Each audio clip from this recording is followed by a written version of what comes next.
I was just on it. Can you get on the You can go white, yeah.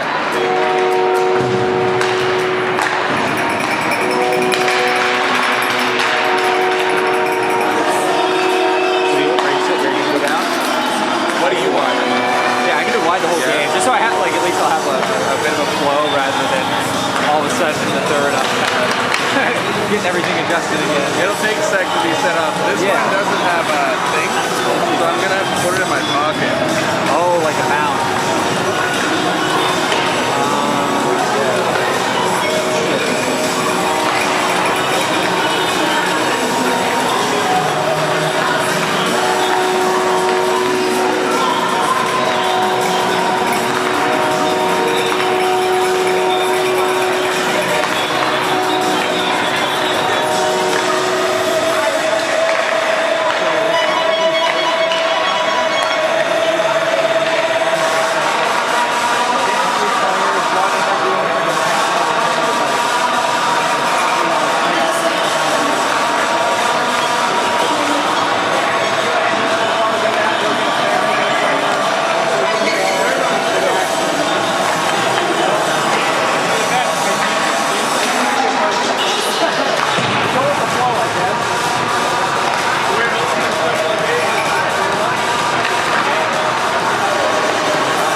just stay over there.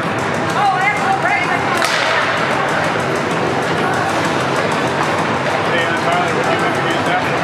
Oh. There's all, like, you kind of have to get it all set up as well. Yeah.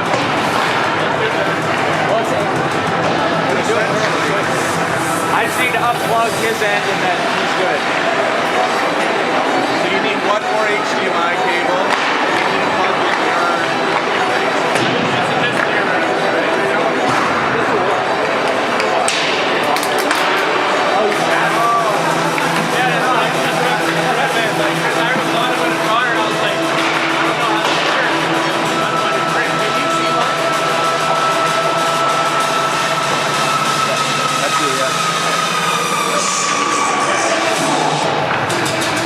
So, okay, never mind. Because you guys, we're not going to be doing interviews there anymore. It'll just be on ice. It'll be on ice.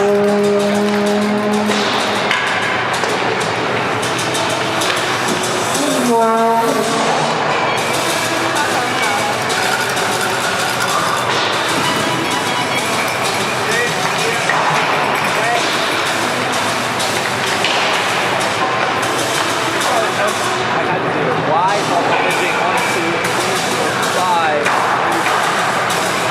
So it's like, usually I'll have them do Y, that's fine. That's fine. It's like your husband. Hey, I remember you saying that last year. So you got it was either JV or varsity, but I remember you were like, I did a lot. Like, no. U18 JV, I mean, that was like a 2 that game. That was like a pretty. That was like a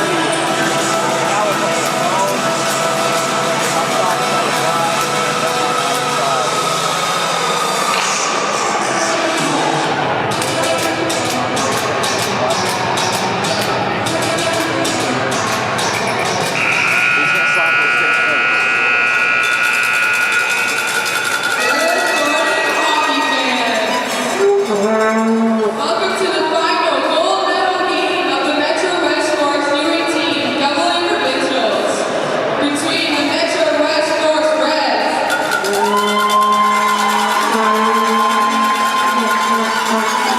Metro West Force Blue.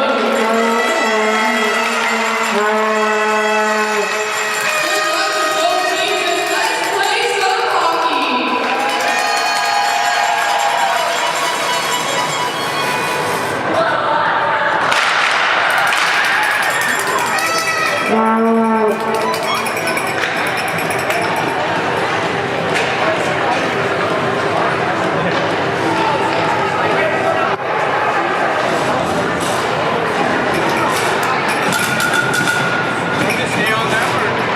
Yeah, it's all good stuff, man. Like I can fall in the back.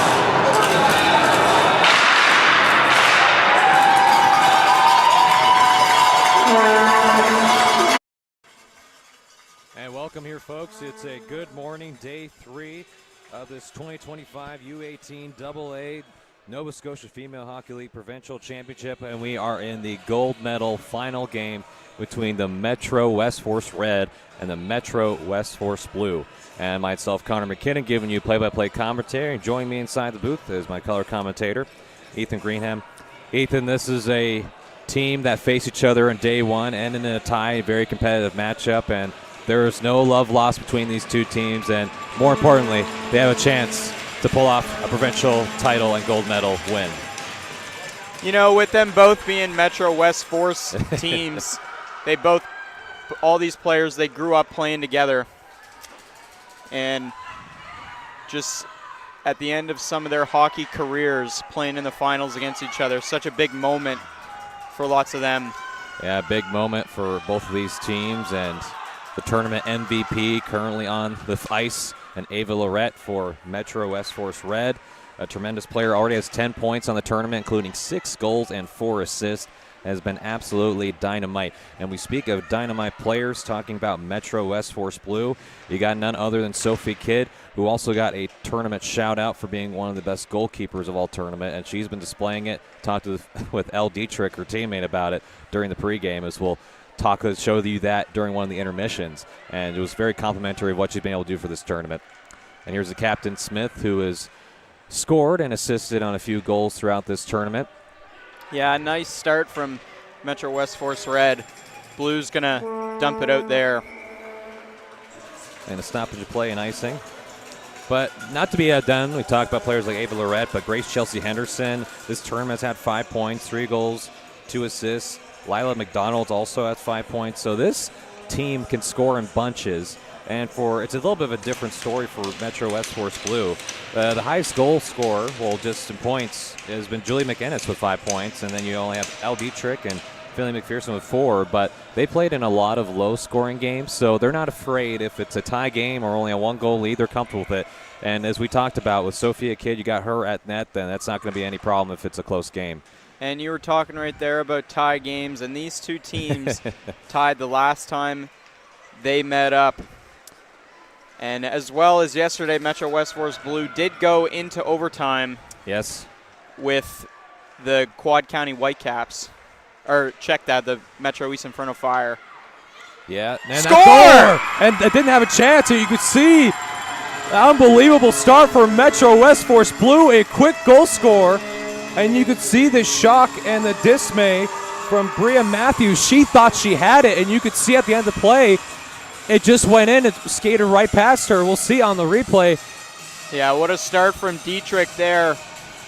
Gets the puck, just fires it at the net. Yeah, didn't expect a shot there. And you could see Matthews just thought she had it, didn't know she lost sight of the puck, and it goes in. And for Elle Dietrich, that is a goal. And that's exactly what you want to see for Metro West Force Blue. Team not afraid of being in their defensive zone a lot with a goaltender like Sophie Kidd. And that is the 4th goal now for Elle Dietrich in this tournament. She has led the team in goals scored. But this is the start you would want for Metro West Force Blue. You know this team, and you can see Matthews with the flash of leather getting back to momentum after laying that goal in. But for them, if you were talking about keys to the game, which we never got to, you would think for Metro West Force Blue, they have to get a goal early. And then if they're able to get a goal or maybe even a 2-goal lead, they can rely on their defense and the goaltending to help them get through this tournament. And that is probably the best case they have. So they're on a perfect start. And we're not even 2 minutes through this first period. Yeah, that is the thing with Metro West Force Red. They have been very strong defensively, not letting in barely any goals this tournament. So to get one in the first minute and a half is just ginormous for Blue. And a shot, and Kidd doing her thing with a save. Metro West Force Blue goal scored by number 17.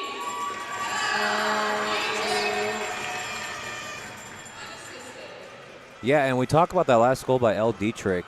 What made that happen was they were able to turn it over in Metro West Force Red's own zone, and that you send a puck to the net. That similarly, that is what happened last night, as you're talking about, Ethan, with Metro East Inferno Fire.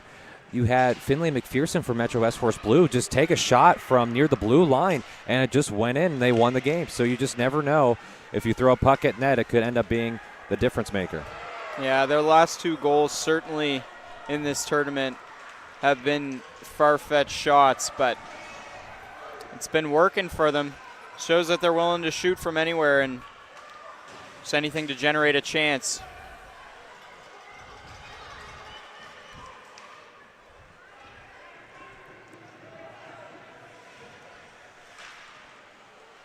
Henderson, such a threat for this Metro West Force Red team, as it was in harm's way as Lila McDonald was there to try and pick it up. So a shout out too for our presenting sponsors, Fairley and Stevens, for this event.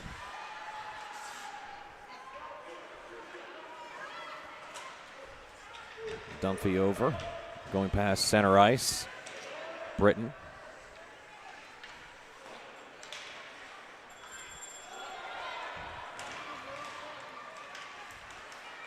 And Gervais affecting the captain there. Pass inside, turn around, the backhander deflected. Still some chaos. Puck is loose right there, and what a pickup from Stickley to get it out of harm's way. And what a job to get the pad out from Sophie Kidd there. That's definition of team hockey. You get the save, and Stickley there to help get that puck away from the crease. Tumvey dumps it down. And Red has all the pressure right now. That first line just been so dominant throughout this tournament. Yeah, they've been tough, but Kidd's been even tougher as Grace Red trying to go. Let's go to save. I believe that Kidd had it. We were just obstructed from the view from up here, but Kidd already dominating. Still the pressure is on. They cannot get the puck as Britton fires. Henderson still there. Metro S-Force Blue desperately needs to clear. They don't get it. Dumphy fires off the skates. Ava Lorette, they are relentless right now, this first line of this Metro S-Force Red team. They try to go for it. No, but Dumphy right there. Feels like they have 2 extra players on the ice as Lorette fires, deflected off Stickley. And finally, no, Dumphy, they still have it. They might be able to go for the change here, and they'll try to get a few fresh bodies on the ice, and both teams do. And here's Gervais still in there trying to pick it up and sends it down.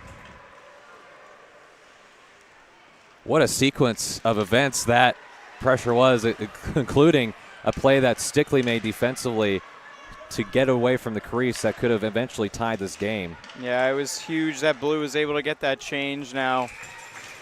Starting to get some pressure in the offensive zone. Really haven't had much chances. They do have that 1-goal lead, but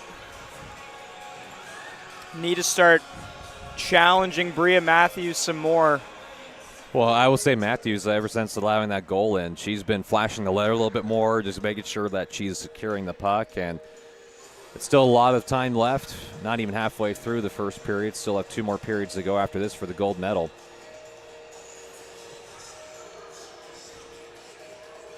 Trying to make a decision of who's going to take the face-off.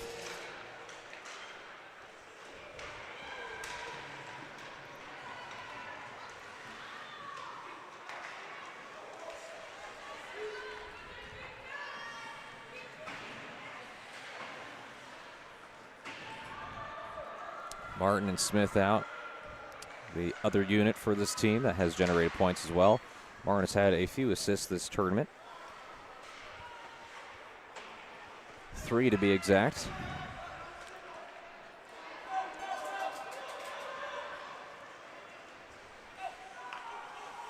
Base was trying to find McDonald just too far ahead as the Metro S-Force Red defense takes it up, and will start the break with El Savary. And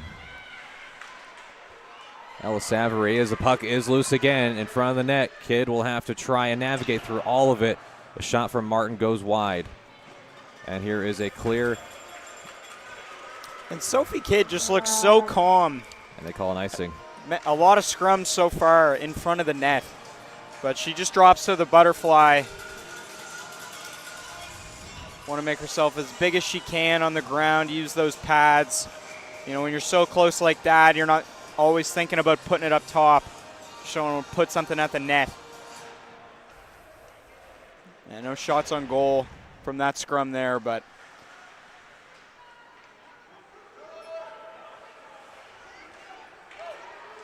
the pass up ahead is Saunders. And she scored a big goal yesterday.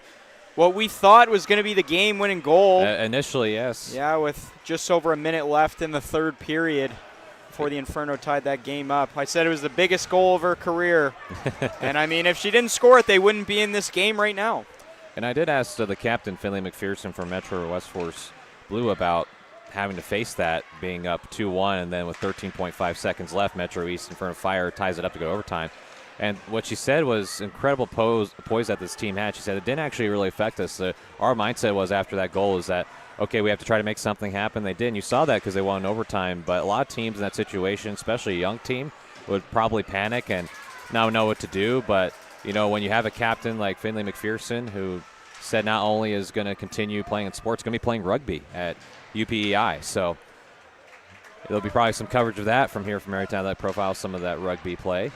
So you'll be probably seeing Finley McPherson doing that. So a multi-sport athlete, but also knowing how to stay calm and pressure, and McPherson has been doing that thus far. And with a 1-goal lead, they're feeling pretty good at the moment. And some great pressure by Metro West Force Blue on this shift. Now it looks like it'll be taken out here by Red. Lewis goes off Metro West Force Blue. McKay keeps it in. Puck up loose, and oh man, was that ever so close for Martin to get her paws on it. And Vardy couldn't keep it in there.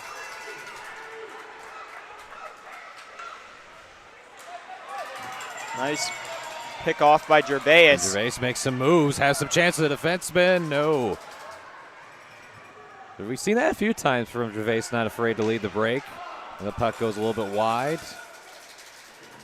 Yeah, split 2 defenders there. Just couldn't get a shot on goal. Smith. Oh! And a big hit near center ice.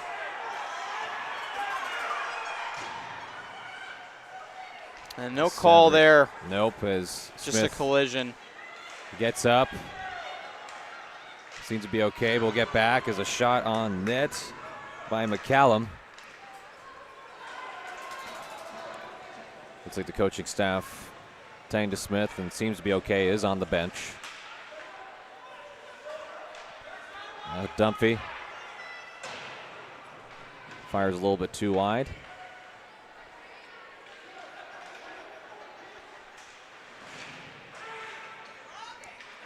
Anderson.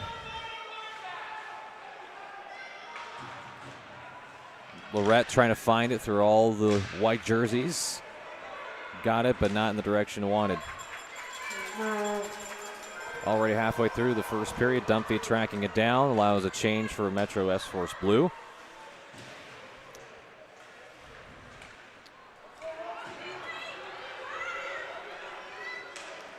McPherson loses track of it.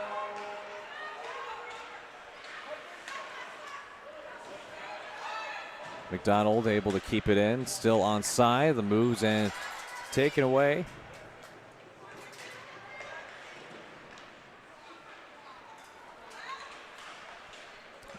Dietrich, yeah, nice. Starting the breakout. Pass up ahead to McInnes. McInnes has scored, including a beautiful one in day 2 the other day.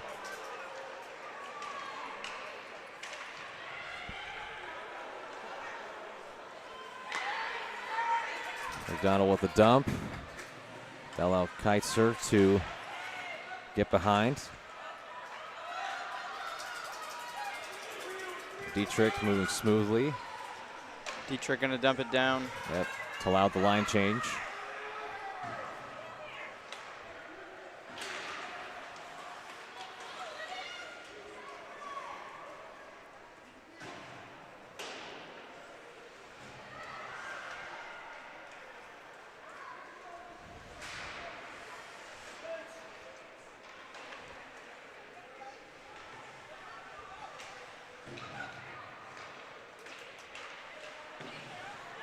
Kept in at the point there.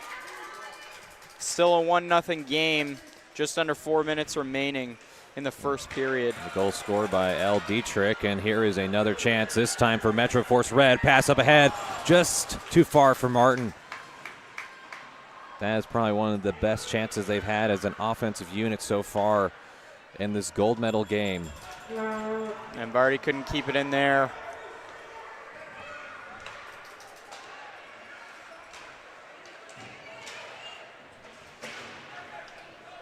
Ella Savary, as well, we're getting closer to this intermission. Was mic'd up the other day, so we'll have some sounds of the ice instead of just, stuff. A little bit of an inside joke for people that were tuning in yesterday when we're trying to give sounds of the ice. I think that's a better name for it. And Ethan, my colleague here, just said, well, it's some stuff. I'm like, yeah, well, I mean, technically it is some sound stuff, but I think we could come up with a little bit more of a colorful name for it.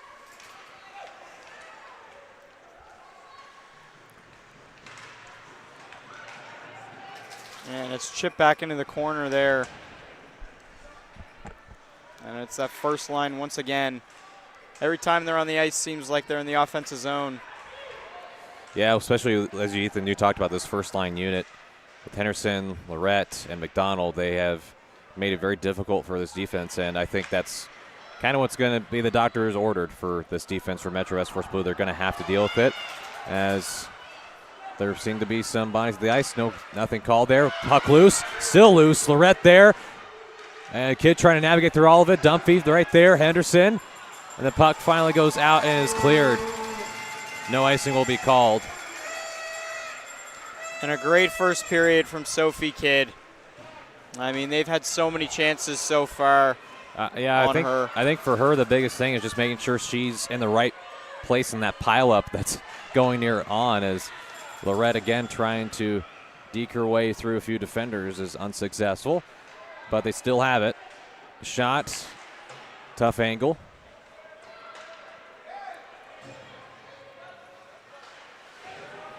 And the captain couldn't get it out there. Dietrich sends it back around. Yep. I think both of these goalkeepers actually got awards for their play in tournament, and Matthews and Kidd.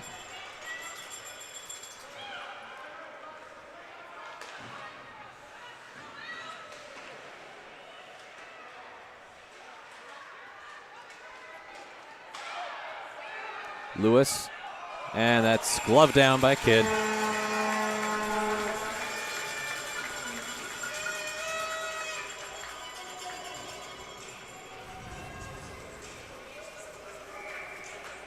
And we'll see that one again. Nice angle of that one. Yeah, just flashes the leather.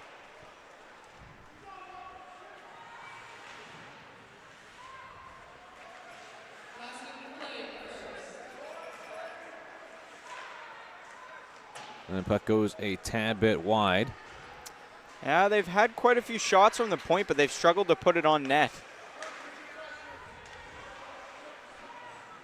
Peck has it.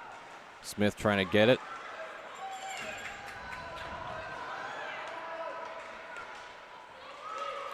Trying to figure out, ever since Metro West Force Blues scored that goal, they haven't been able to sustain many offensive opportunities. They're hoping to get that to change, even though they have a 1-goal lead that happened very early on with not even 2 minutes that were played in this match. Unassisted goal from L. Dietrich. Was able to get the turnover as Metro West Force Red was trying to get it out of their zone. And here's another chance opportunity for McDonald. No.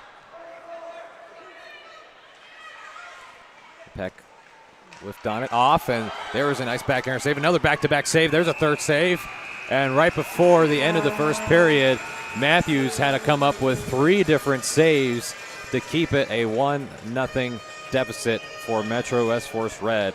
And the highlight of this game, none other from L. Dietrich, that unassisted goal we mentioned. And we have a little bit of a break coming up in this intermission. So with that break, we'll leave you have the sounds of the ice, and we'll see how El Savory has been communicating with her team throughout this tournament. No! I gotta pee. Guard, guard, guard! Stay deep, right, deep! Yeah! We're dancing. Keep going, girl. We're dancing too much. Why am I nervous?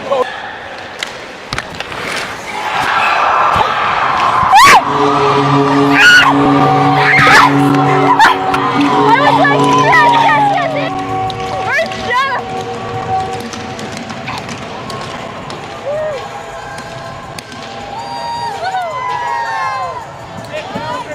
Get that.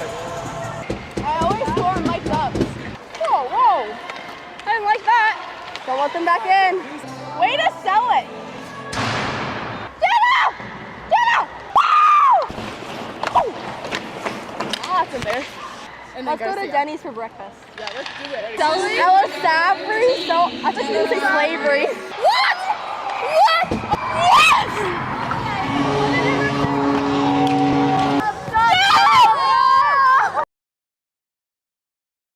And welcome back here, folks. You're seeing a quick little replay from that first goal of Al Dietrich, giving this team a 1-0 lead, as we're just about seconds away from getting right back to action in this second period. And if you're looking at Metro West Force Red, besides that allowing that goal, Ethan, they have been putting on the pressure with that first line that they've had. It's been very difficult for Metro West Force Blue, but when you have the play of Kidd, that's kept them at bay, but you feel it's only a matter of time before something goes their way. And you have two very capable goaltenders that have won awards for this tournament. So you don't expect this to be a high-scoring affair, even though you have a team like Metro West Force Red who has scored 5 goals twice in this tournament. You would expect it to be kind of a similar matchup like they had day one. Yeah, I mean, just like you just mentioned, they did have that 1-1 tie. So they're not they're no strangers to having close games with each other. And funny enough, L. Dietrich in that first game actually scored the first goal as well to open it up in that first period. And it took all the way to that third period in that first game, day one, where Chelsea Henderson scored, and it was assisted by Ava Lorette and Anna Burnett in that third period with 14:26, so very early. So there's still a lot to go. But obviously a little bit different rules. There's going to be no ties here today for this gold medal game.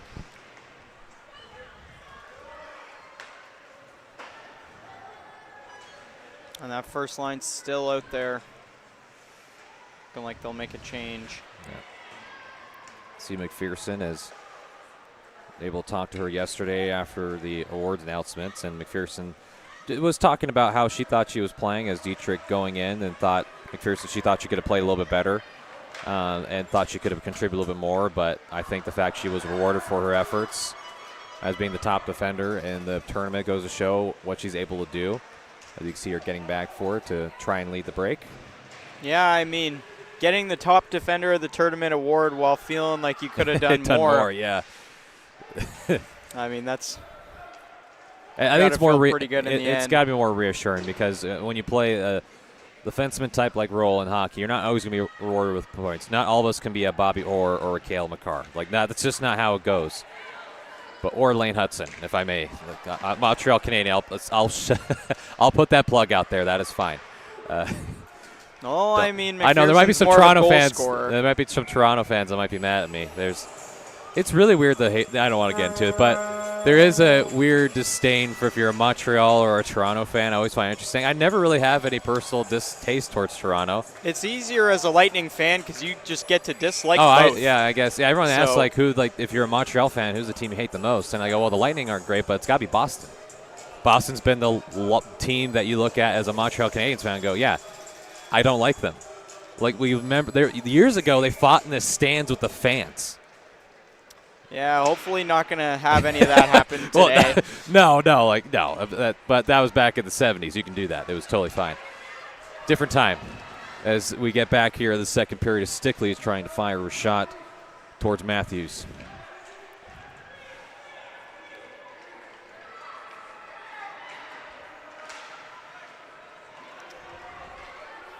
Lewis trying to put pressure on Peck right now. Lewis sending it over to McKay with McDonald trailing along with Lewis. Pittman right there to try and recover it. Sends a shot that has no recipient. It goes into the backboard.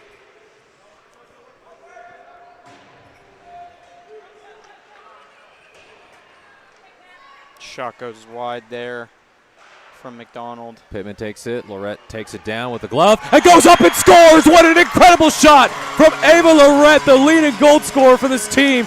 Now with 11 points in the tournament. Got it over Kidd. We'll have to see a replay of that. Tune it up, producer Dylan. What a job for her 7th goal of the tournament. Yeah, that's right. You just heard that, folks. 7 goals. Puts it up top of the blocker there.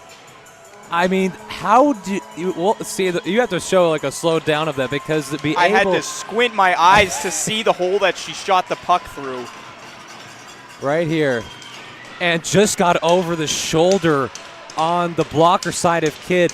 There was maybe the smallest of errors that you can have, and we'll get a stoppage in play. But just to talk about that goal, she was in the shooting competition, the skills competition yesterday, and did win that. So it goes to show. That helps in this game. Yeah, like I said, during the skills competition, she was 4 for 6. Yes. So 2/3 good for putting it up top, and that was one of the 2/3 chances right there, putting it in the top corner there. And they still got that line out now. Henderson behind the net. Yeah, and the critical part about that play, before Lorette even got a chance to shoot it for a goal, was she was able to get the puck down and be able to create an opportunity for herself. And so now you have two different 17s playing, and there's still danger not out of the woods yet for Metro West Force Blue. And they finally get it clear. Big backhand opportunity there for Henderson. Just put slightly wide to the left.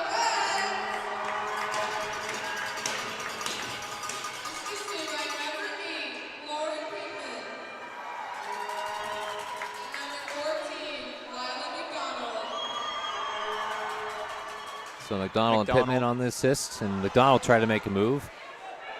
Was not fooled. And McPherson couldn't get anything going on the rush. Hasn't had many attempts this game, but scored the overtime winner yesterday. Nice breakout pass up to Saunders. Yeah, Saunders able to get past, waiting, puts on the brakes near the boards. Trying to go around. Finally finds a teammate. Shot sent on net and saved by Matthews. Bit of pushing and shoving Savory there. giving it a little bit of shove of back of Dietrich. As you can see on the replay here, the shot from near the point. Yeah, Savory tapped her on the back there, and when Dietrich turned around, just gave her a little pop. Yeah, no, we just saw Ella Savory and the sounds of the ice, and Dietrich took it away. And we'll have to get back on the other side to make it onside, but here's a chance for Smith. Smith making moves, stops, waits. Pittman. As a couple of players run into each other.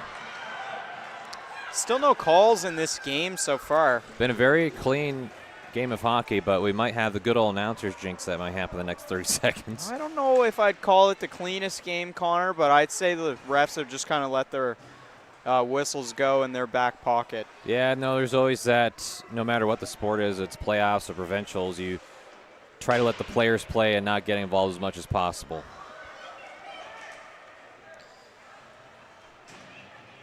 Sent back around. And there's a shot sent to Matthews and goes for the cover-up. Definitely a few times we thought maybe there would be some calls, but no so far as we highlighted it. You'll see a replay here. It's pretty close.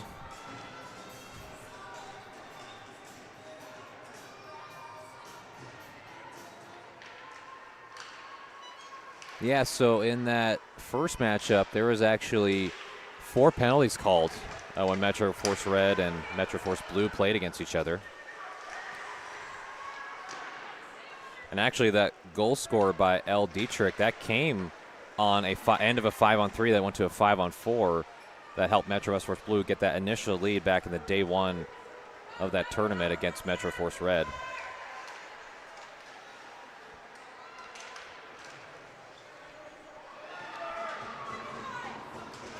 What a job Henderson has done behind the net this game and along the boards. No, and that's what we talked about with Henderson throughout this Nova Scotia Female Hockey League tournament, U18aa, and saved by Kidd, shot attempt from McDonald. But that's what we talked about throughout this is we're talking about Henderson, her ability to use her size advantage against a lot of opponents and just set up shot near the crease in the slot in prime goal scoring position. So she's been able to do that, and well as physically use her size to go against other opponents and get the puck from the boards. Gervais trying to break out there. She's had quite a few rush attempts this game. Nice pass up to Saunders there.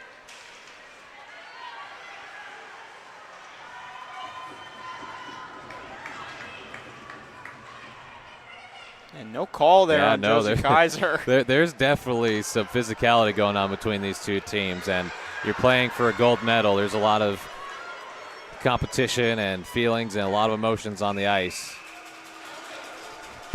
And you see a couple of chirps there. It's been It's been good. This is what you expect from a final. You see both teams, they're giving it their all on the ice right now, and we have a tie game halfway through the second period. I really don't think you could have drawn it up any better than this.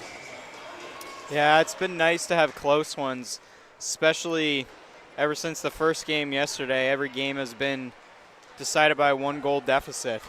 So, yeah, and Dietrich was talking about this. He said entering the tournament, they knew they weren't the quote-unquote favorites as that stop by Matthews, but Dietrich said that heading into this tournament that they came in not as the favorites per se. They were viewed as the underdog, but they have been able to compete, and a lot of it comes from defense. And, you know, they always say football, defense wins championships, but that's the same case here for hockey. You have to have a solid goaltender and a defense to be able to win these close type of games, and sometimes let your opponents make the mistakes and capitalize on that, which we've talked about yesterday in day 2 of the tournament.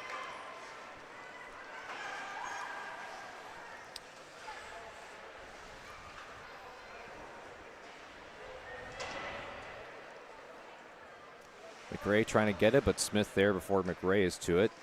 Allows McPherson to send it. McKay there. Pittman already collecting an assist today on the goal scored by our teammate Lorette. Sigley trying to dump it down.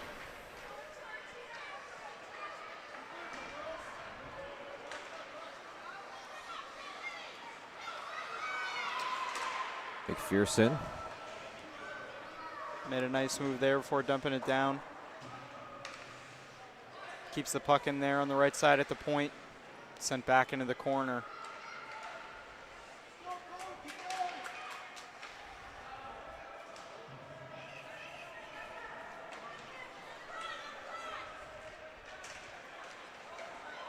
And another tangle up, and a few people hitting the ice. McPherson still up to keep it in. Going to make a move. Has a chance here. Shot. Puck is loose. And then corralled by the Metro Force Red as they're trying to lead the break, trying to keep the Blues sleeping. Here is Smith. Nice move by Smith. Smith has done that before. Has scored on a similar move like that one.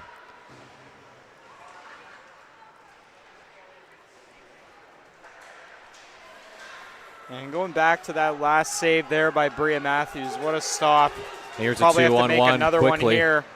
The pass trying to be sent up towards McDonald and played well enough defensively from the Red to keep it knotted up at 1-1.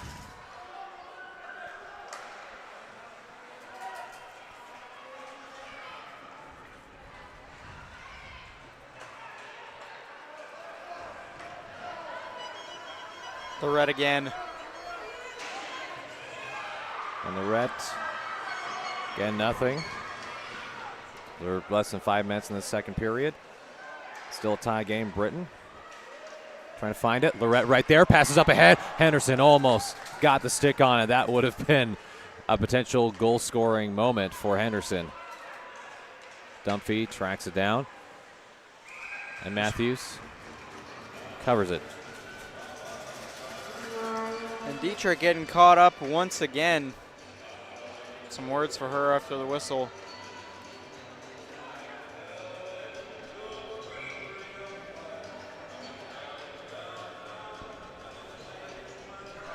Hard to believe we're already past halfway through this game. No, it's been very close, and both teams have been doing their all, and their leaders in points, which have been, you know, Dietrich for the regular season, as well as Lorette on the opposite side. They have taken charge and have put their fingerprints all over this.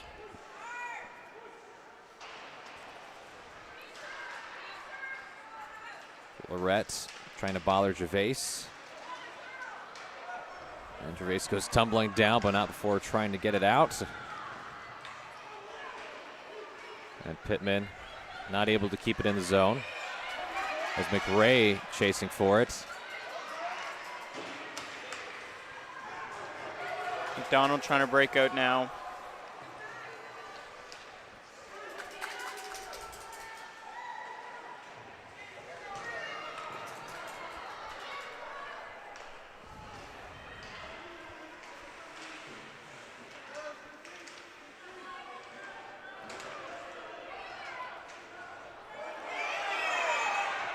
There's a little bit of frustration from the family attending. Thought maybe there was interference or a hold there. Well, I mean, McCrae did wrap her arm around somebody's head. Yeah, well, as an icing's called. And we'll see it We'll again get on check that on the replay.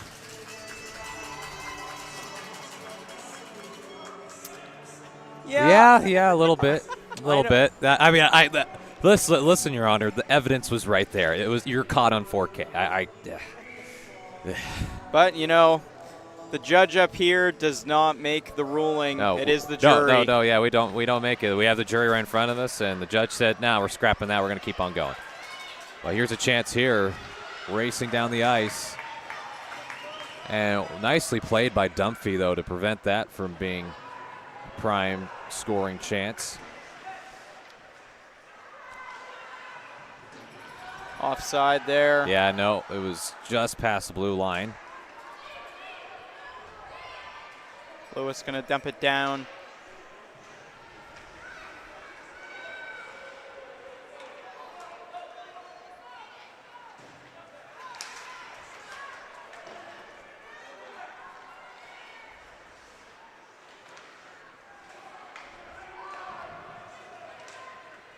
McPherson with the dump down.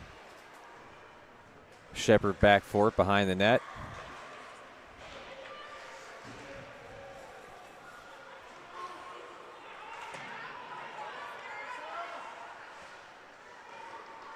Martin trying to break out.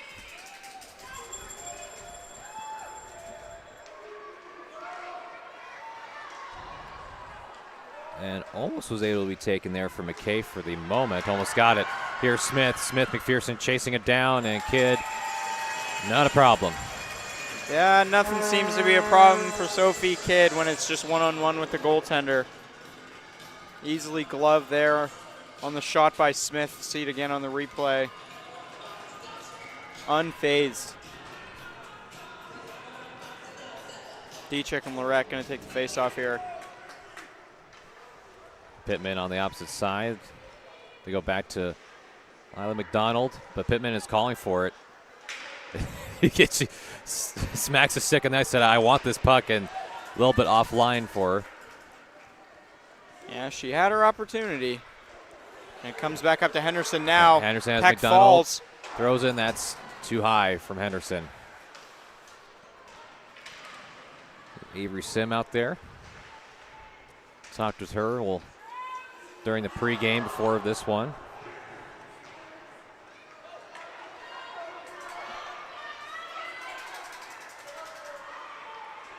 Dietrich on the right side. I just got confirmation. I was wondering about, like, so Sophie Kidd had a nickname, right? It's Kidder. So Sophie Kidder is the nickname, but I think there's something we can do there with the kid. I like the kid, so happy that a lot of people are tuning into this live stream event from Maritime Athletic Profiles. Puck What up a ahead, save loose. And there's Another chance. Save, and great save. Another save. Puck still loose in front of the net and cleared away. What goaltending from Matthews. Me, oh my, what a play. What a job from Bria Matthews. We're surely going to get another look at that from Dylan after this one. Just 20 seconds remaining in the period. Yeah, we'll see that replay here now. Oh, man. This was about 3 or 4 saves. We'll try to count it up for you folks at home. So you had this right up front from Matthews. This will be one here. So got the one. Comes out. That's 2, 3. And the puck loose. So about 3 that we can count. So Matthews sprawled on the floor, having to make some saves. And that yesterday, what Kidd had to do the exact same thing a few times, stand on top of her head a lot of the times. Yeah, I mean, Bria Matthews there, one of those saves was a kick save and literally kicking the puck out of her crease there like a little sibling does when their older siblings trying to fight them. And the ref's talking to the red bench now. Only 19.6 seconds left in the second period.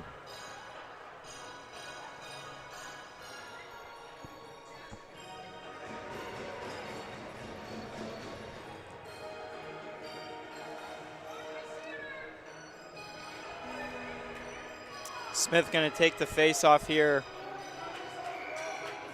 Moore will have to step out. Back to Lorette at the point.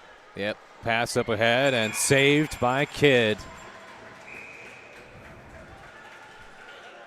I'm going to come up with a nickname before this game ends up. I know it's the Kidder. We got confirmation. I was talking with Tyler, who's the founder of Maritime Athletic Profiles, and he was sending me from Michael Kidd. I think that I'm not sure if that's a parent. Everyone assumed, but I think it's one of the family members of Sophie Kidd, and the nickname is the Kidder, which we were just talking about. But I'm going to see. Nicknames were kind of my thing when I did commentary. So that's a story for another time. We're about to end this second period as Lorette trying to fire away and gets through, and that was very, very close. As you can see, the slap of the stick from Ella Savory as she had a chance right near the slot to send it home, but just trickles past. Yeah, what a chance that was right there at the end of the period. Going into the third, going to be a 1-1 game. Indeed. So we still have a lot more coming as we head into this intermission. We do have a couple of pregame interviews that I was able to conduct with Metro Force Red and Metro Force Blue. And more importantly, we have an interview from Ella Savory from Metro West Force Red pregame. So we'll get to that here in a moment, along with the interview from Metro West Force Blue player Elle Dietrich. So you'll see those interviews here in a moment, talk a little bit about what this tournament has meant to them, what their plans are for the future, so much more, as we still have a third period to go, and then the winner, whoever that may be. So for myself, Connor McKinnon, and Ethan will step aside and let you see those interviews and bring you back with the third period of this gold medal game of the 2025 U18aa Nova Scotia Female Hockey League Provincial Championship, presented to you by Fairley and Stevens.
Welcome back, everybody, to the 2025 U18 Nova Scotia Female Hockey League Provincial Gold Medal final round between the Metro West Force Red and the Metro West Force Blue.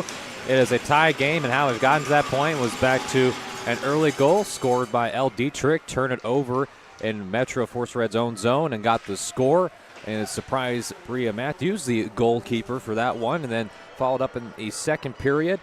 Had a goal to open it up from Ava Lorette, continuing her point streak with 11 points now in this tournament, including 7 goals, which was assisted by her teammates Pittman and McDonald, McDonald had a tremendous tournament this far. The 6 point on that assist to tie it up at 1-1, which is what we have here in the score.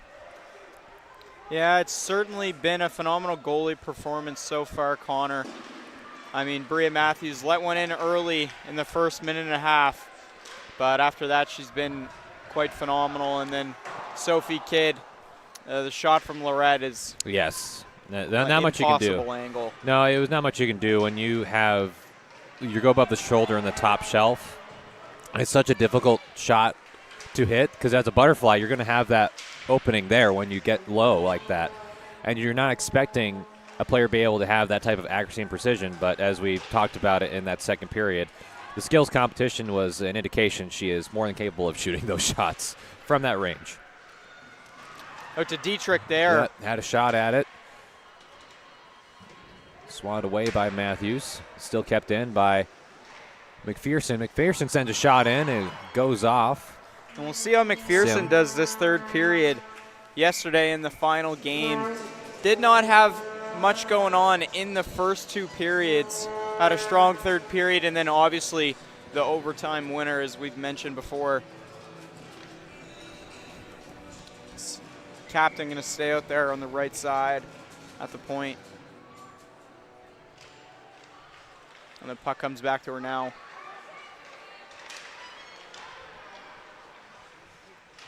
And Dietrich, again, got her 5th point on that goal scored. But McGinnis also is another player that we've not talked about much, but she's been able to get incredible shots. She had a goal yesterday from an impossible angle as well. I would say a little bit more difficult than the Dietrich, the Lorette goal that was just scored here in this gold medal game. So we'll see if they can get McGinnis going, because she's been definitely very solid in this tournament for Metro West Force Blue. A nice job from Smith to get it up to Martin there. Smith is calling for it, is open. No one was facing at all Smith, but didn't get the pass there. It was well played by the Metro West Force Blue defense. Picked up by Dunphy now at the blue line in their own end.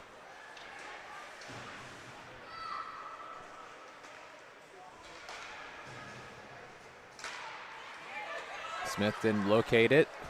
And there's McGinnis, just talked about her, throws a shot.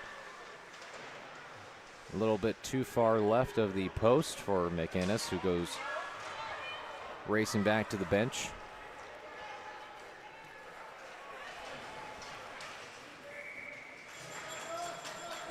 Lewis gonna ice it there.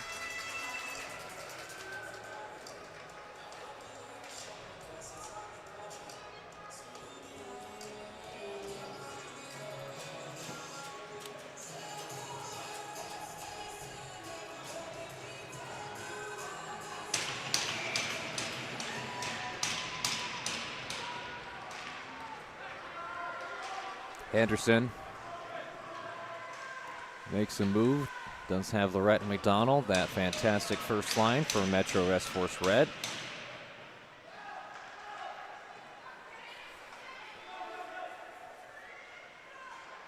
Kept in by Dunphy there.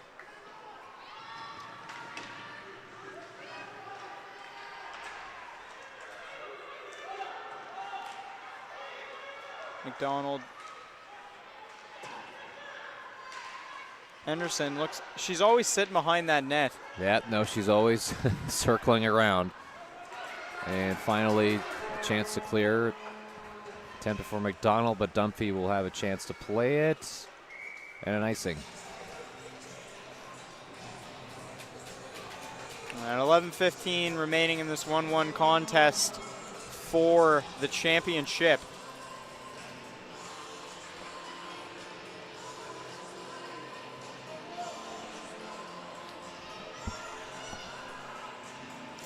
keep that first line out there. Well, they might as well. If it ain't broke, don't fix it, as the saying goes. Dietrich. To Saunders. Saunders had a fight with Britton over it.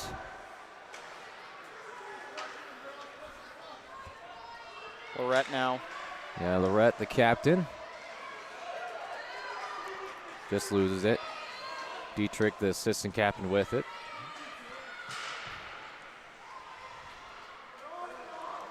Dunphy behind the net now.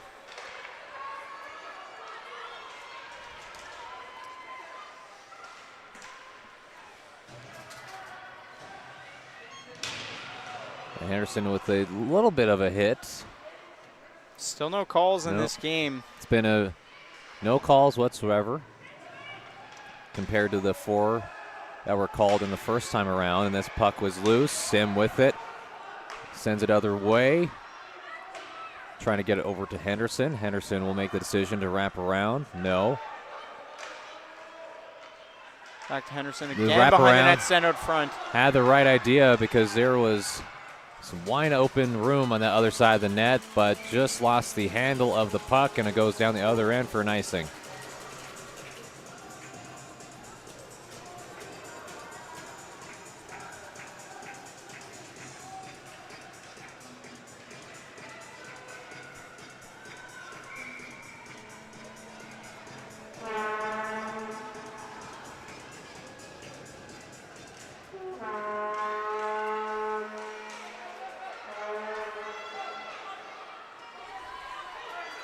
You know, believe it or not, too, I was curious about the last time, Metro S-Force Blue and Metro S-Force Red played in the regular season, and they did. So they played back in February 23rd, 2025, and guess what? They tied that game as well. So the last few games they played, it's resulted in ties. That's the beauty of a championship game. We will have a winner here today, folks, so make sure not to tune out of this game. We're in the third period. You're in the final stretch. You don't have to hear us anymore after this game. You can do it. And funny enough, in that regular season game where it was tied, L. Dietrich, again, has scored the opening goal. So in 3 of the straight matches they had, L. Dietrich has scored the goal. It just seems to be an unbelievable pattern at this point. More shot at the point. Tipped. Tipped there and just goes a little wide.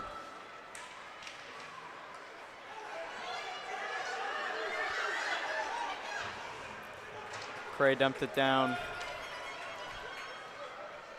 Getting close to halfway through this third period. Both teams looking for that one play that could change the entirety of this game, as Kidd with the save. And it's been a minute since we've talked about Kidd, but she has been standing on her head this entire tournament for Metro West Force Blue.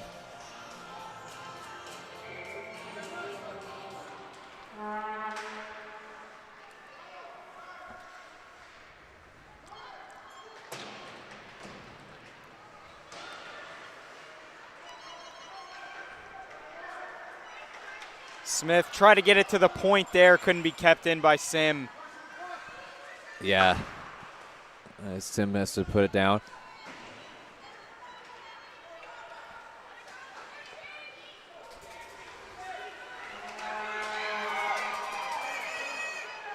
Matthews going to come out to play that one. Smart move from her there. I haven't seen a lot of that this turn from the goaltenders, but when it's effective. McInnes fires a shot and the cover for Matthews. So we were talking about nicknames for Sophia Kidd. I looked it up on ChatGPT what they thought, and none of them were good. They were all terrible. So no, they were. I straight up looked. I said that just doesn't work. I think the Kidd is fine, or Kidder, as we've gotten notification from family about that. Has typically been the nickname.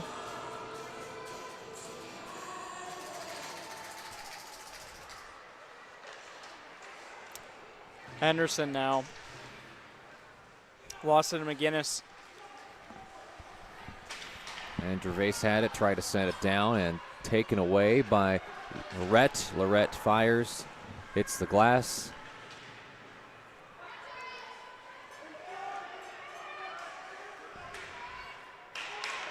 Anderson, Pittman there, Lorette there, trying to find somebody, but Gervais at the right spot, looks to clear.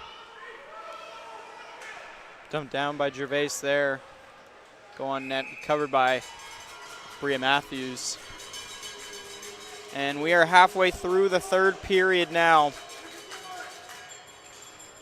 Crunch time for both of these teams.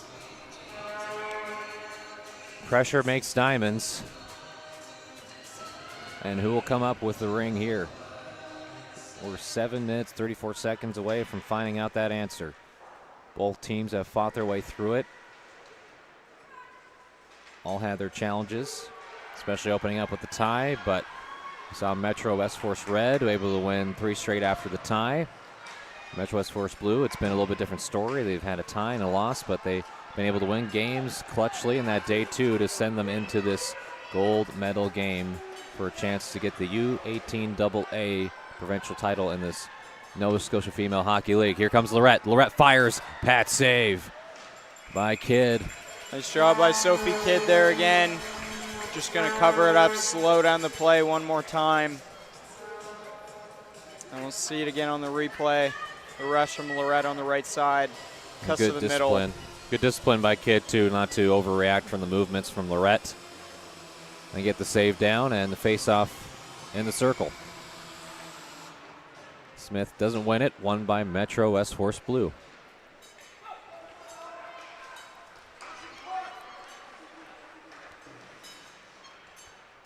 Referee getting involved in the mix. Haven't seen that all tournament long. Well, what can you do there when you're... I just was not expecting it for it to go as long as his Kidd saves it. We'll You could just see the ref looked helpless. I haven't seen anything quite like that. I've seen a ref jump over a stick in this tournament, which is pretty. We'll see here on the replay of this. What a lull moment that. It's just, oh man. Poor ref, I will say that. You don't want to be involved, and that's definitely the definition of ref getting involved with the play. Yeah, and other than that, they certainly have not been involved very much this game. Still no penalties. Oh, yeah. Just 6 and minutes here's left. a chance for Martin going around with the wraparound. Had a look at it, didn't like it, gives it back to Savory. Savory says no. Sim passes it back to the left side. Some open ice. Puck is sent and saved by Kidd. Nice job by Kidd to stay calm there. Here comes the captain, McPherson. McPherson will do this from time to time, willing to take the charge offensively. Loses it, and a good stick from behind from Savory. Was able to lift the stick up just enough for McPherson to lose track of the puck. And you can feel the intensity in this building now. Crowd getting a little louder every time each team makes a good play. Everyone on the bench watching, staring. Just waiting to get on the ice, seeing if they can be the one to make something happen. And here's Josie something. Kaiser. Kaiser with the move. Has Lewis to the right, and another nice play defensively from the Blue. But they're still not out of the woods yet. Britton loses handle of it. Trying to send it down. Approaching 5 minutes left in the third period. Tie game. Comes out to Lewis. Eerily similar. Lewis, a lot of chaos in. Kidd wants to cover it up and wisely does. And what a chance that was for Avery Lewis there in front of the net. But once again, Sophie Kidd stands tall. See again on the replay, Kaiser coming down the left wing. Tried to get it to the middle. To Lewis, couldn't get it there. And then gets it there that time. Couldn't get her over. Kidd there in the butterfly. And they got that first line back out again.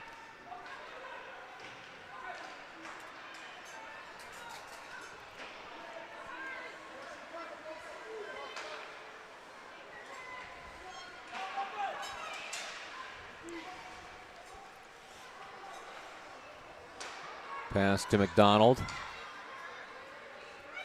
Donald looking, got Henderson on the right wing.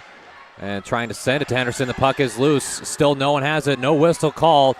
Some poking, and finally whistle calls as McRae, a little bit frustrated, gives a shove to Dunphy.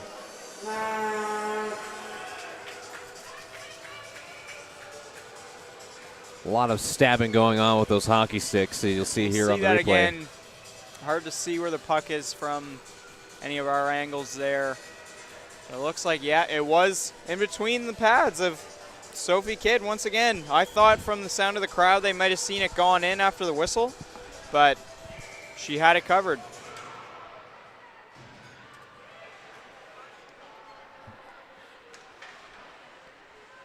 And just about 4 minutes to play now in this 1-1 game. Sim. That is, Pittman gets involved and able to deflect that. Check that. Saunders gets involved to have that deflected.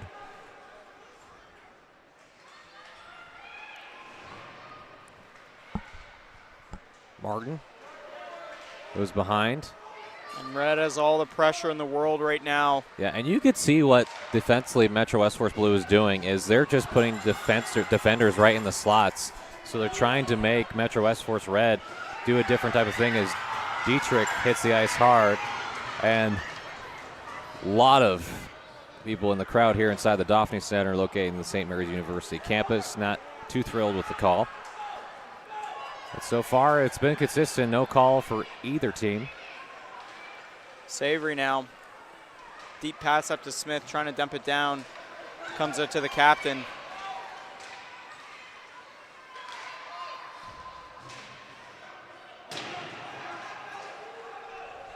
McPherson again trying to make it happen. Dumps it down to McGinnis. McGinnis, a nice pass up ahead. Moore was there.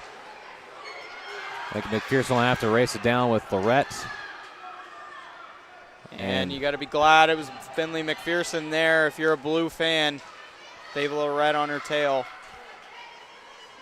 It's just been so difficult for both of these teams as entry has been difficult for Metro West Force Blue. And you could see that they're able to get into the zone fairly quickly, but they have not been able to get much goal scoring. But here's Dumphy trying to go all the way, and Kidd trying to glove it up, does. Covers it for a face-up opportunity on the right side of the ice. And it's amazing how calm Sophie Kidd is there on those rushes. We'll get another look at Metro West Blue here in that play that the crowd was fired up over. No call there, and then just easily stops that one again.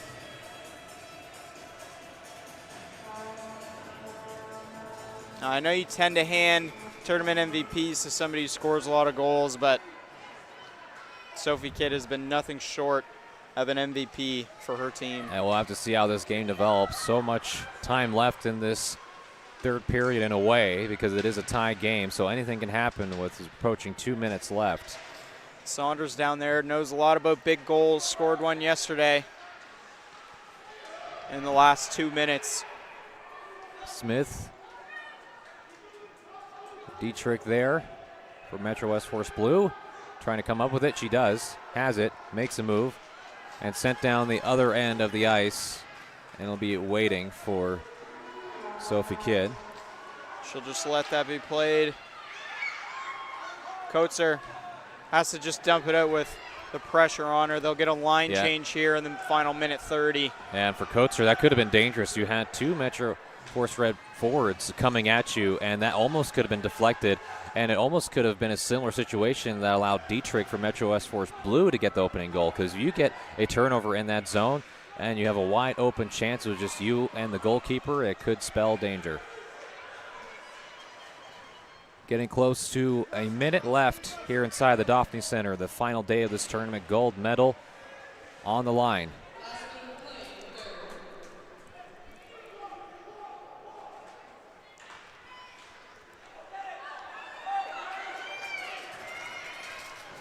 And right in there is McClellan.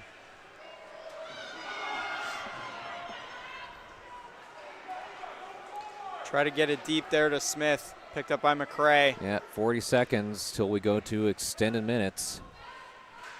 And we'll give you updated because it is a little bit different when we get to this gold medal game compared to the round robin that we played the first 2 days. Now a chance for McCrae. Try to get out front of McDonald. That's how they scored their goal to take the lead yesterday. Yeah, that's still not out there yet. 15 seconds left. Here's a chance here, not much time. Here comes the Metro Force Red, and that's sent away by Kids. 6 seconds, 5 seconds left. Henderson has a little bit of a chance. Dietrich trying to tie it up and send this to overtime, and they do. It is overtime here in the gold medal game for the 2025 Nova Scotia Female Hockey League Provincial Championship, presented to you by Fairland Stevens.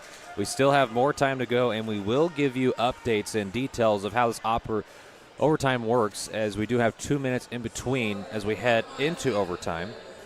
Because yesterday it was the round robin. You would go to overtime for 5 minutes. It would be 4-on-4 hockey, and then it would lead to either winning in sudden death or you would have a tie.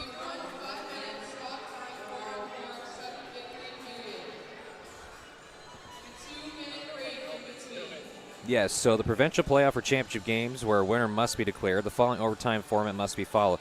Teams do not change ends after regulation play has completed. Overtime period 1.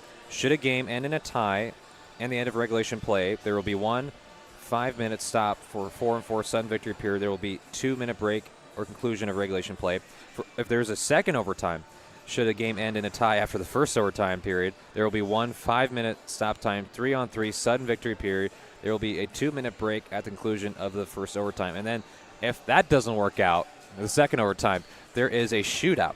Should a game be tied after the 2 overtimes, there will be a 3-player shootout with the home team shooting first. Each team selects their own 3 shooters. If a player is serving any penalty at the end of the overtime, they are not eligible to participate in the shootout and must remain in the penalty box.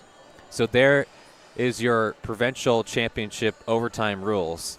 And that was quite the mouthful, I will say, Ethan, but so yeah. To sum that up for the people at home, a period of 4-on-4, 5 minutes, a period of 3-on-3 for 5 minutes, and if we can't get anything done by the end of that, we will go to a 3-round shootout.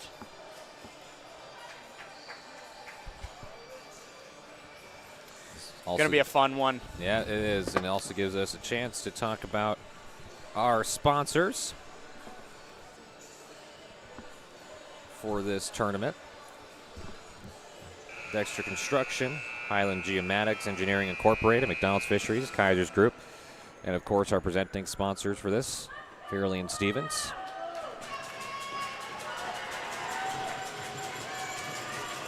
Not sure this is confirmed. We'll have other sponsors and Sim Wealth Management and Bob Boucher, Hockey Assistant Fund. Well, here we go. And how poetic is this with their last 2 matchups? They faced each other being ties, being in overtime here for the championship. Metro West Force Red versus Metro West Force Blue. It is indeed poetic. I don't think they realized there's 4-on-4 there. We'll see who comes up on top.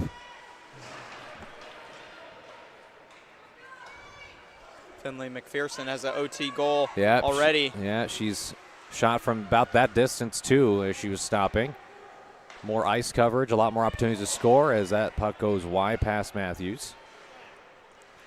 Nice job from Matthews to get the rebound in the corner. I can feel the nerves in my stomach. This is so intense. Yeah. Imagine the family members and friends watching. And there's a save. McPherson fires a rocket. What a job by Bria Matthews. Just get it under the shoulder there. We'll see it again on the replay.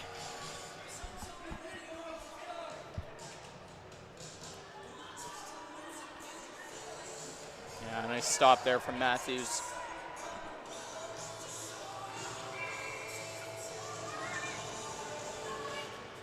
Dietrich wins it back. McPherson lost as McDonald tried to be aggressive. And McPherson goes off as Dietrich right there, poking for it. McPherson almost had it. And now there's potential, might be a 2-on-1. There's a pass up ahead. Potential breakaway up ahead for Ava Lorette. Ava Lorette, can she close the deal? Stops on a dime. Shoots it, saved by Kidd. What a save. What a moment from the Kidd. Off the mask there of Sophie Kidd. Oh my goodness. Whole crowd was on their feet. As everyone was starting to stand up, you saw Lorette had a chance with it, and you could see on the slow down replay, courtesy of our producer for Maritime Athletic Profiles, Dylan. And there are some changes.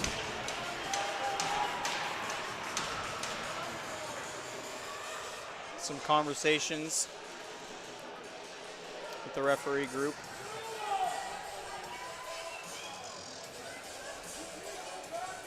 And a couple conversations with the coaching staff from Metro West Force Blue.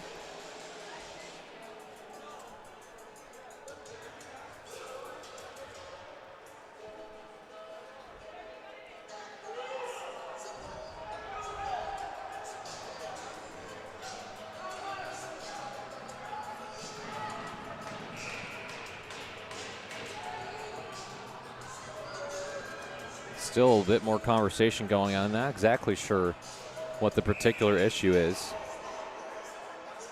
And might be timeout called after all of that. So both teams will go to the bench. Not even a minute played in this overtime and already a timeout called. And with the timeout taken here, we'll take that timeout as well. You're watching this gold medal game, produced and powered by Maritime Athletic Profiles on the YouTube live stream. We'll be back very shortly after this short timeout.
Okay, welcome back here, folks. So there was a timeout, and a penalty was assessed against Metro West Force Blue. So we have 5-on-4 hockey instead of 4-on-4 hockey, as it was the overtime. But since there's a penalty assessed, they go back to a 5-on-4. And I'm assuming after the power play stops, they'll put a stop to place and then get 4-on-4 back on the ice. But here's the situation, and this is a tough situation for Metro West Force Blue, but they do a good job with the clear. And after no penalties being called in the first 3 periods, a penalty called with just not even a minute passed in this first overtime. Yeah, pretty intense one here, Connor, and just such a huge opportunity now for Metro West Force Red, and they mispass it there for an icing. Yeah, an icing, which sets up nicely for Metro West Force Blue to keep on killing this penalty.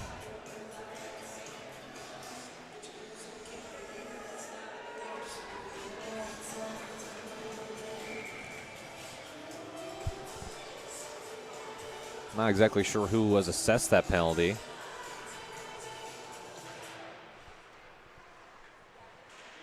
As Dumphy has it.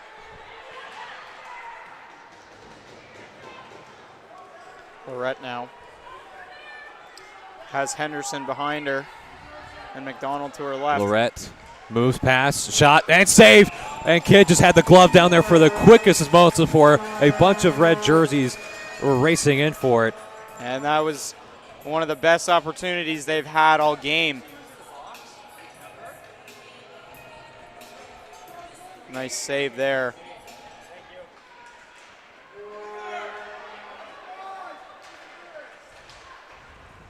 Dunphy passes down to Lorette. Lorette back to Smith. Dunphy. Dietrich doesn't even have a stick. Makes the block. A good block from the Metro West Force Blue penalty kill unit. Lorette back out there. Less than a minute to go in this power play. Kidd already making some great saves. We're going to have to continue to be brilliant down the stretch, trying to find Lorette cutting, and is successfully moved away by Dietrich. Dunphy back near the blue line at the point. Fires over to Dietrich and cleared away. What a play. Makes a change after not having her stick.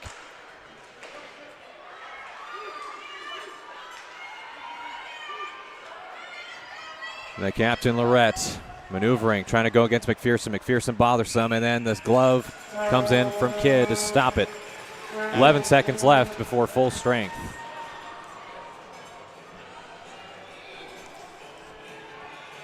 And it was, I believe it was McCallum in the penalty box. Yeah, even though Kidd was assessed the penalty for head contact, they have to issue that to a player since you can't have the goaltender go spend time in the box.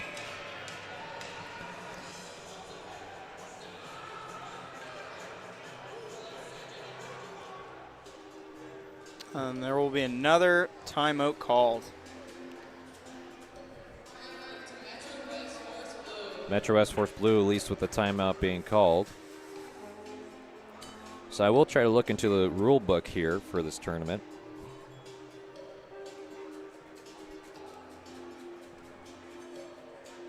Yeah, not much here on the penalty rules and how it works, but since it is supposed to be 4-on-4 hockey, as we stated when the penalty was originally assessed to go to 5-on-4, we could only assume once the penalty expires, they'll put a stop to it and then get 4-on-4 back on the ice. There's only 11 seconds left.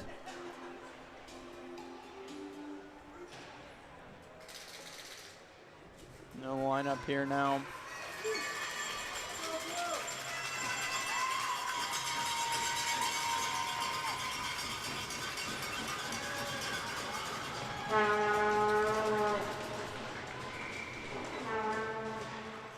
Smith trying to win the face-off. Trying to get past, and it almost went past Dunphy. Smith with it. Lorette there. Dunphy. And so they bring in extra attack. So it's 5-on-5 hockey for the moment. They'll keep it there, and the puck up in front. Dietrich trying to get there. Puck fired by Pittman. A lot of bodies here. Everyone trying to get back into position. So Dietrich with it. Back to 5-on-5. Dietrich trying to take it all the way and brought down by Lorette. No call, no hand up.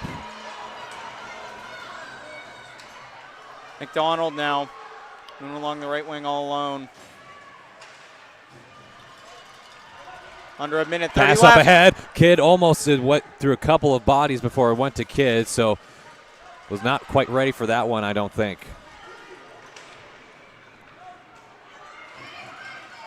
Savory. Sent back around behind the net. Dunphy. Nice pass up ahead to Martin. Martin looking, finding. And now we have last minute of this first overtime left to go. It's all been Metro West Force Red had the power play, and but a stop from Kidd. And another whistle call. Yeah, he shouldn't have whistled that one. Said my bad, but we will go back to 4-on-4 now.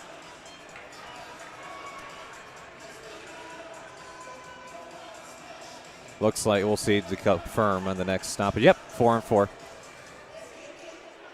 We were seeing a very unusual end to this hockey game. We figured that with the There's time. 5 red go players. overtime.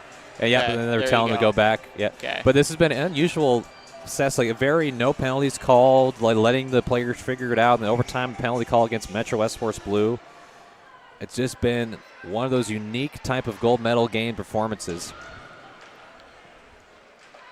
Smith back to Sim. And I thought the post move, it's off the hinges, and I think there's no stoppage in play. Now there's finally a stoppage. But you saw the post came off its hinges, and the play still continued for a brief moment. And some more line changes. And just 37 seconds remaining. Did someone go under a ladder like during this last few minutes, or did a black cat go across the ice that we didn't see? Just very odd way for this overtime to start and end. McPherson going against Gabrielle Smith, a.k.a. Gabby Smith. Lorette with it, has a little bit of time. Goes hard to the board with McInnes. No call there again. Nope. And McPherson with it, makes a move. Lorette trying to come back for it. McPherson Makes another move, yeah, under 10 seconds. On sides, 5 seconds left.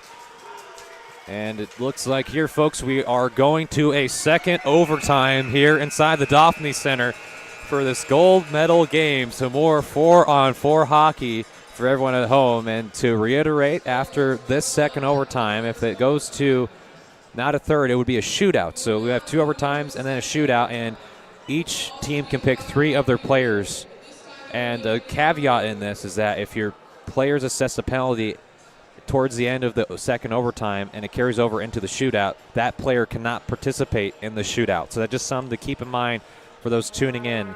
If you see someone's in the penalty box with anything under 2 minutes, then they will not be able to compete in the shootout.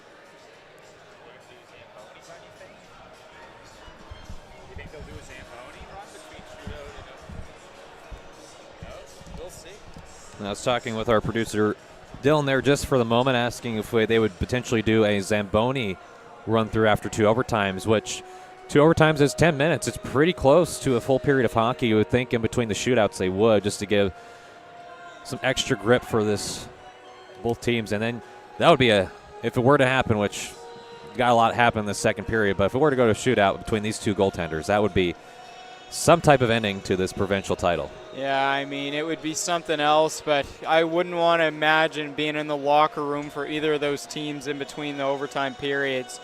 Just the nerves of possibly being picked, and if you are the one picked, how long you have in between then and your shot. It's just so much time to build up nerves, think about how you're going to take your shot, what kind of moves you're going to make. Yeah, I think I know the 2 they probably will select from Metro West Force Blue.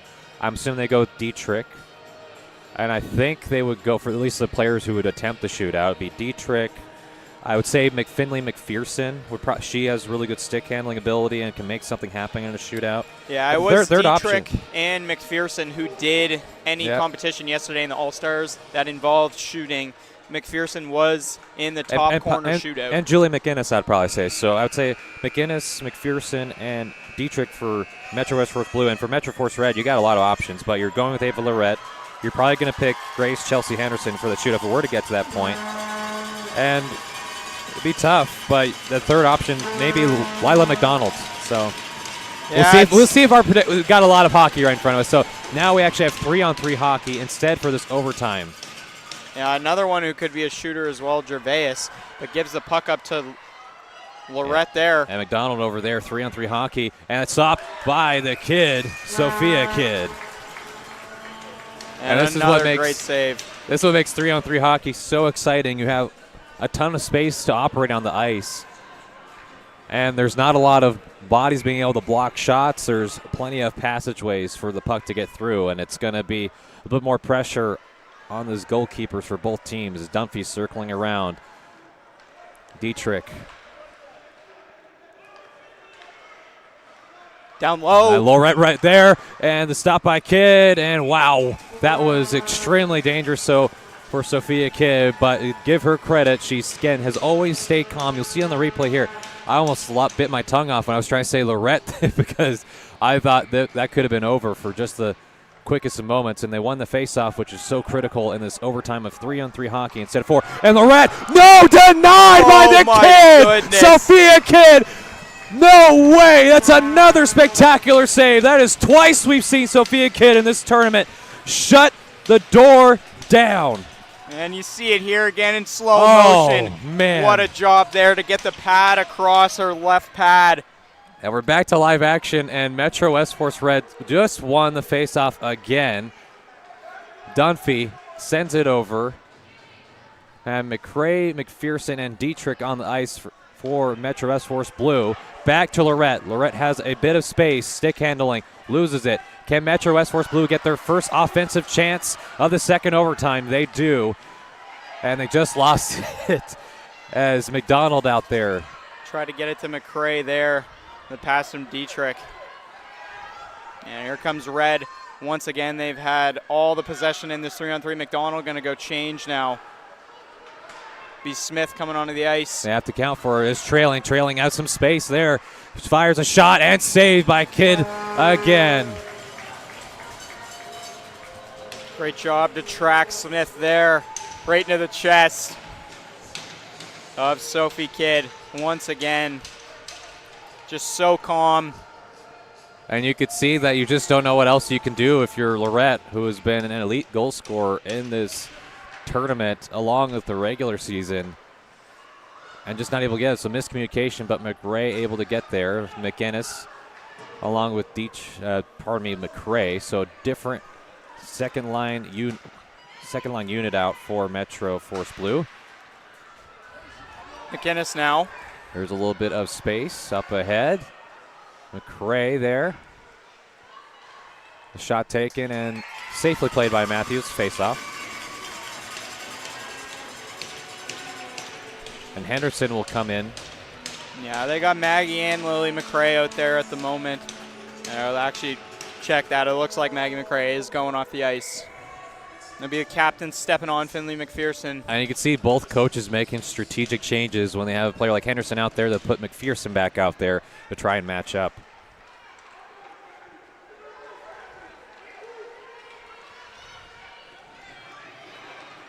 Dunphy. Yeah, trying to wait for Henderson to trail a little bit with McInnes as McPherson will probably try to play one-on-one as Dunphy has a little bit of space. Dunphy fires, stopped, puck loose, and taken by McPherson. Great glove save there by King once again.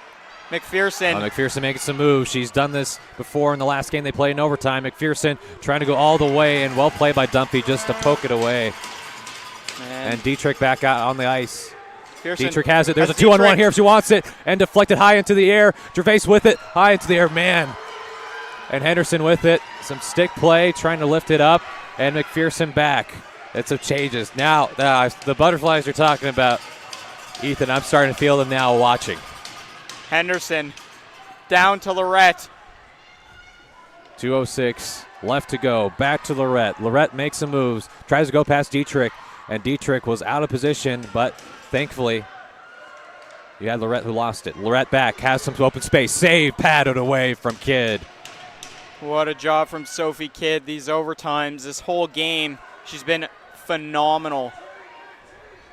And again, Metro West Force Blue, no strangers to ties and overtimes. They've competed now in 3 overtimes in this tournament. 4 if you count the overtime. Periods, I was talking about the 3 games. But yep, the games, 4, yeah. Understandable. Yeah, McPherson. Overtime hero yesterday. Trying to do this here. We'll try to take a shot, and that's saved by Matthews. And McPherson said, I made that shot yesterday. I'm going to try it with 1:18 left. Yeah, and you heard that here, folks. Just like Connor just said, 1:18 remaining in this overtime. And if there is no goal scored here, we will go to a 3-round shootout.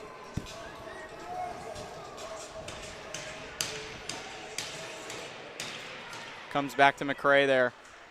McRae to McPherson, has some space, takes a shot, deflected by McDonald. McDonald trying to lead the break, has Martin up ahead. McPherson trying to get back. And last minute to go in this second overtime. Martin goes wide in the right wing position, circles around, loses it. McDonald there, McInnes trying to get back. McPherson gets it up. McRae trying to go.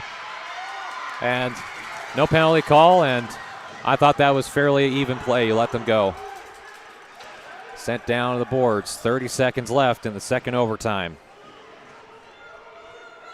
Some change, and might be able to do something here amongst the change, waiting for an extra attacker for Metro West Force Blue, and Matthews with a safe stop.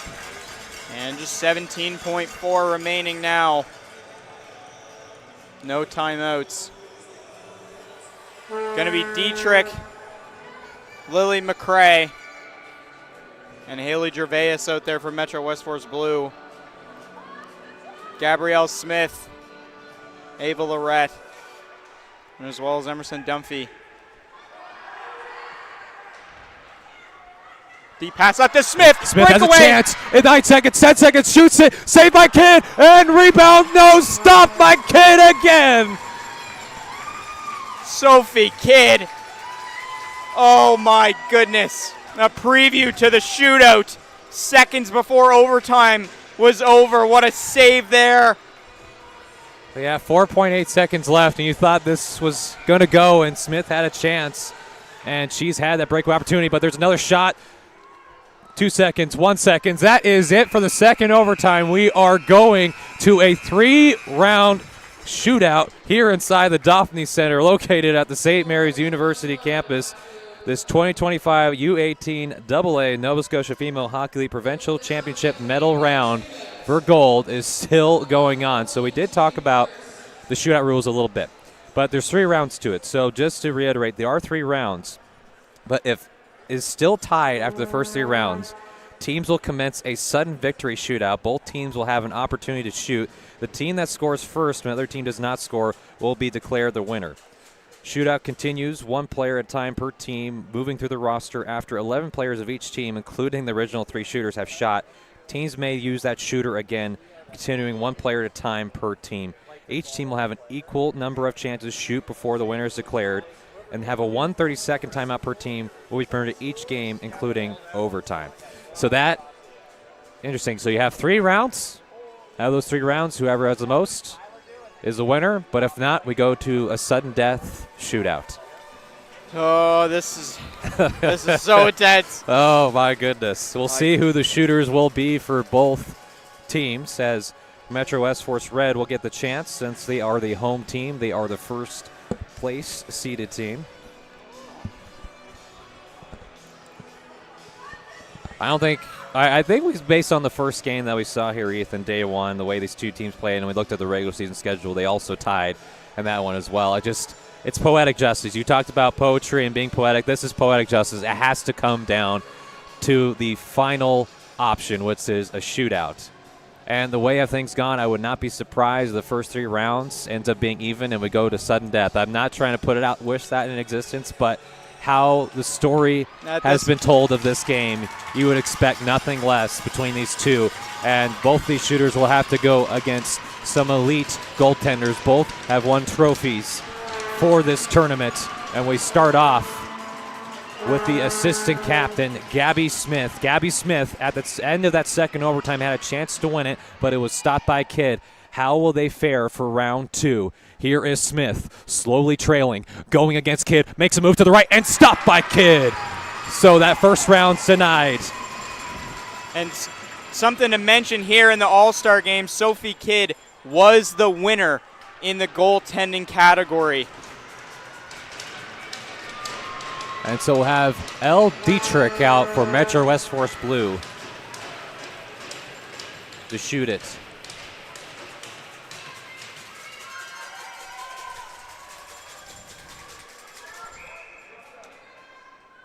First shot did not go for Smith. Dietrich the chance with Metro West Force Blue. 3 rounds to go. Going against and shoots and off the post on the shootout from Dietrich.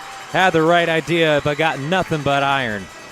And what a chance there for Dietrich off the crossbar. We'll get another look at that one here. So close. Beat Bria Matthews. Yep, went glove side and thought he was going to go low. Here is Henderson to shoot it out. Takes a chance, makes a move, and that scores for Henderson as Kidd was faked out of it. What a shot for Henderson. They are that much closer to getting gold, but there is still a chance for Metro West Force Blue, is that they still have the second and third round to try and extend this to a sudden death. But what a play. And what a highlight reel goal there. The Grace Chelsea Henderson, that could make all the difference, but we'll have to see. McGinnis back for the shootout, going against Matthews, going out wide, makes the move, and just missed. It's a no, had a wide open look at the net. I think that one hit the post as well. We'll have to get a replay of it. Oh my goodness. And so now the captain, Ava Lorette, they already have a goal scored. If they score it here, they will win the gold medal for this U18aa Nova Scotia Female Hockey League Provincial Championship and will be crowned winners. How will this go? Lorette goes, makes a move, and scores! That is it!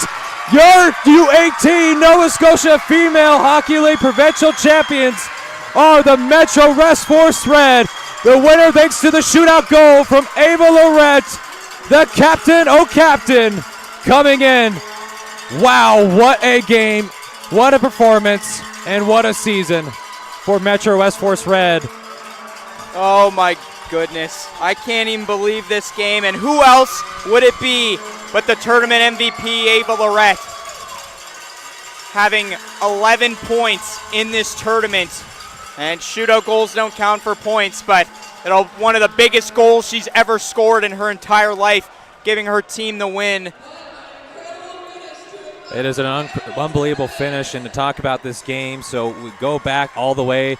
It seemed like we had two different games in one, starting with regular play in the gold medal game. So we see that in the first period, you had Elle Dietrich was able to get a turnover in Metro West Force Red territory, capitalize on a goal to give them a 1-0 lead. In the second period, you had a goal from Lorette, who tied it, and it was an unbelievable goal, going top shelf, where it was no chance for Kid to be able to get it, and just a beautiful, better offense and not bad defense from the Kid.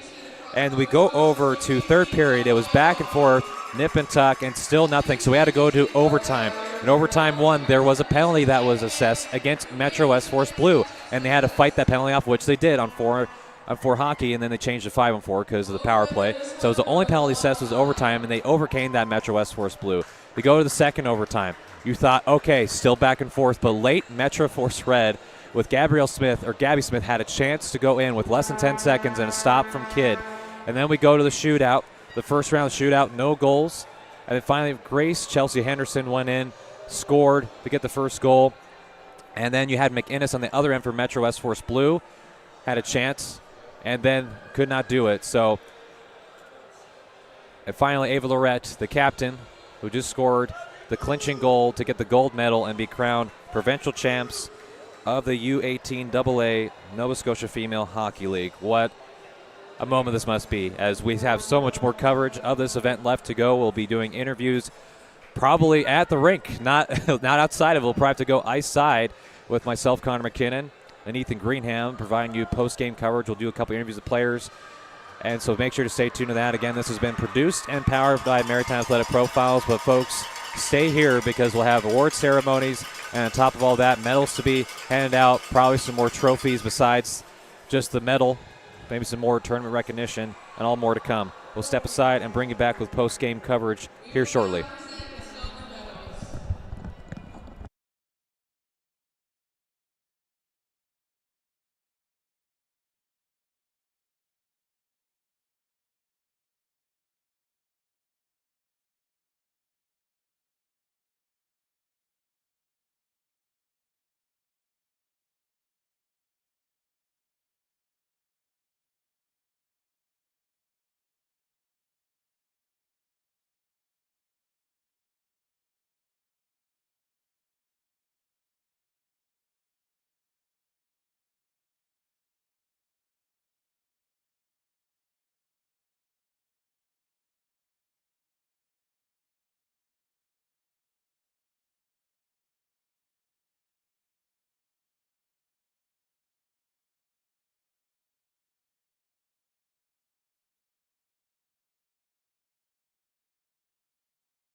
back and forth. Now, the presentation of facility medals.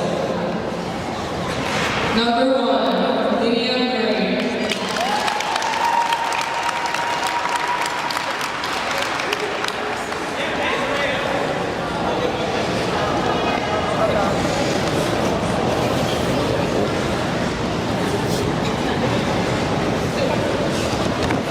Number 4, Graciela Moore.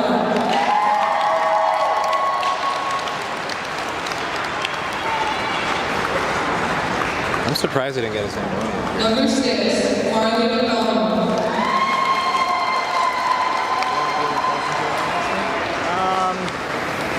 Small bit, Number but 7, I also hit a chat GPT look, and I was like, Yeah, I mean, just ask them how does it feel to be tournament champs and going through. Number 8, Olivia Saunders. I think my first one was just going to be how did it feel the moment that like she I scored think just that. talking about the game too, so like talking about Number what happened in the 9, game, what the moment means for them. Maybe ask some questions about themselves, like what they want to do after hockey, maybe some. I don't know about pregame rituals because we already kind of covered on the pregame show, but just ask them Number like, what they want to do 10, moving Kate forward. Hall. Just talk, yeah. So stuff will come up when they talk. So also if you could try to like if Number 11, Maggie McRae. so just kind of listen to what they're saying and feed off of that too. But that's pretty much Number 12, Georgie McCollum.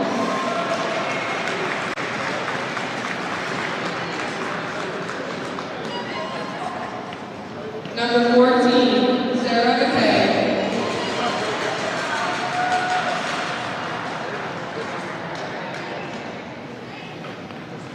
Number 15, Brady Keck.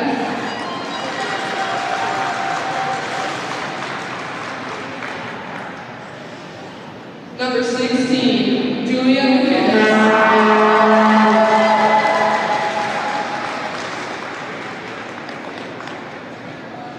Number 17, Ally Dietrich.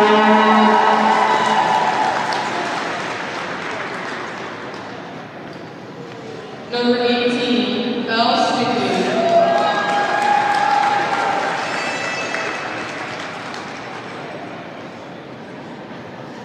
Number 19, Lily McRae.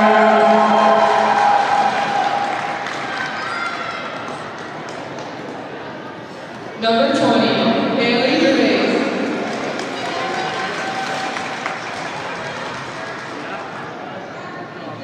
And number 31, Sophie Kidd.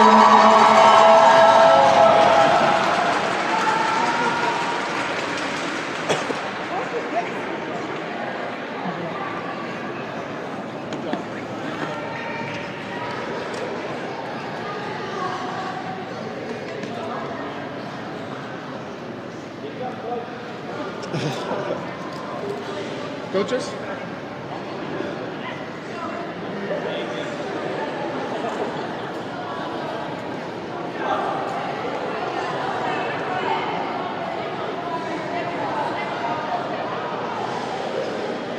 We will now present your gold medal winners.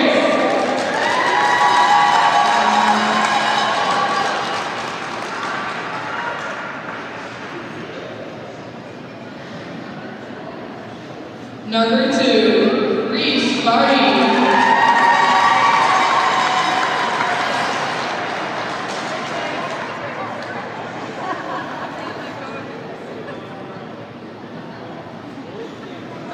Number 4, Anna Britton.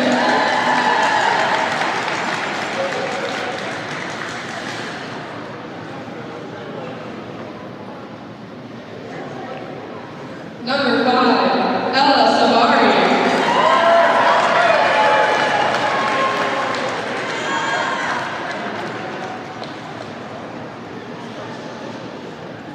Number 6, Hannah McDonald.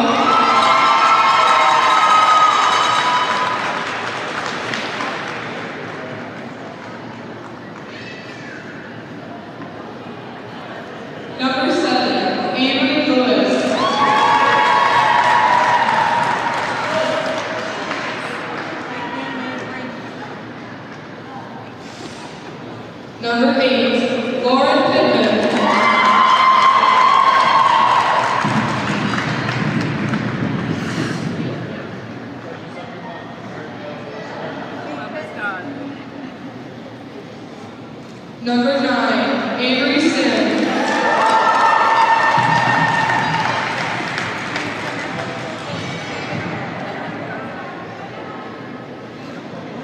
Number 10, Gabrielle Smith.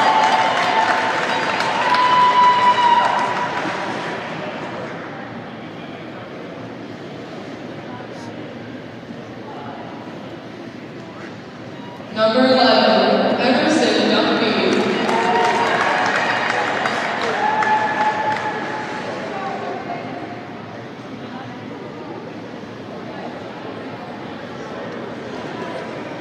Number 12, Kaylee Shepard.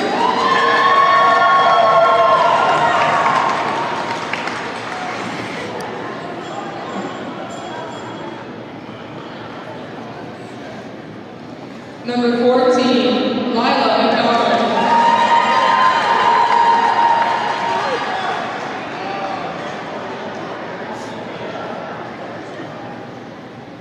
Number 15, Jenna Martin.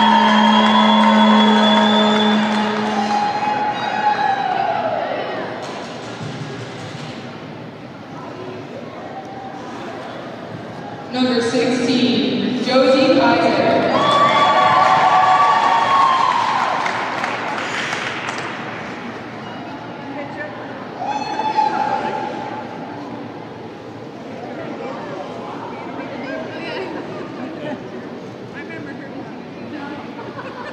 Number 17, Ava Lopez.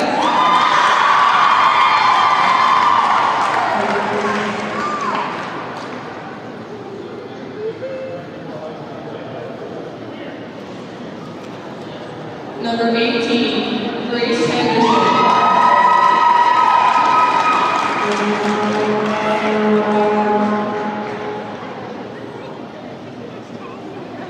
Number 31, Rhea Matthews.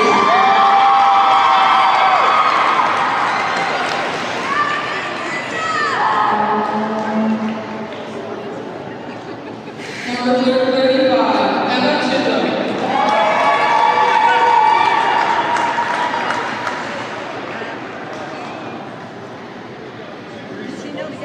And honorary captain Salah.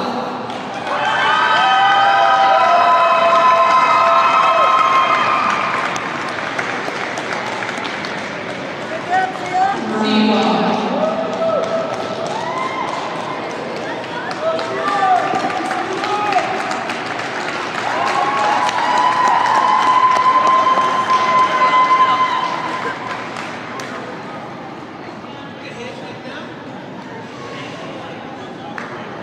Will the captains go get their banner?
Okay. All right. Yep. Do we want to use Tyler's camera since he has a Is there tripod? any way we can put the two up for us? So the pictures, the two. Do you want to use Tyler's camera for the interview since he has a tripod?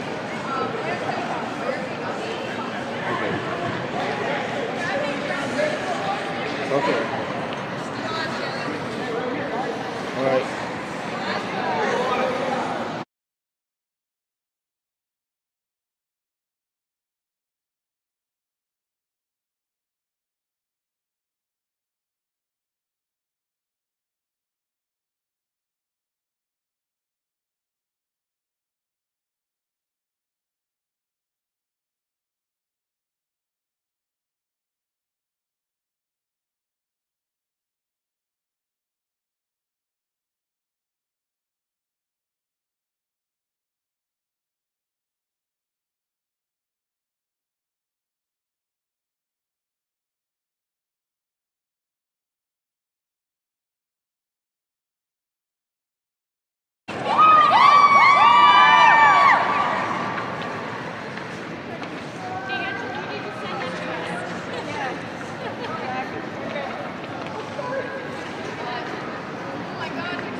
with Ava Lorette, the captain for Metro West Force Red. And Ava had an incredible win. It went down to the wire. Can you talk about how it feels to be a U18aa gold medal provincial champion?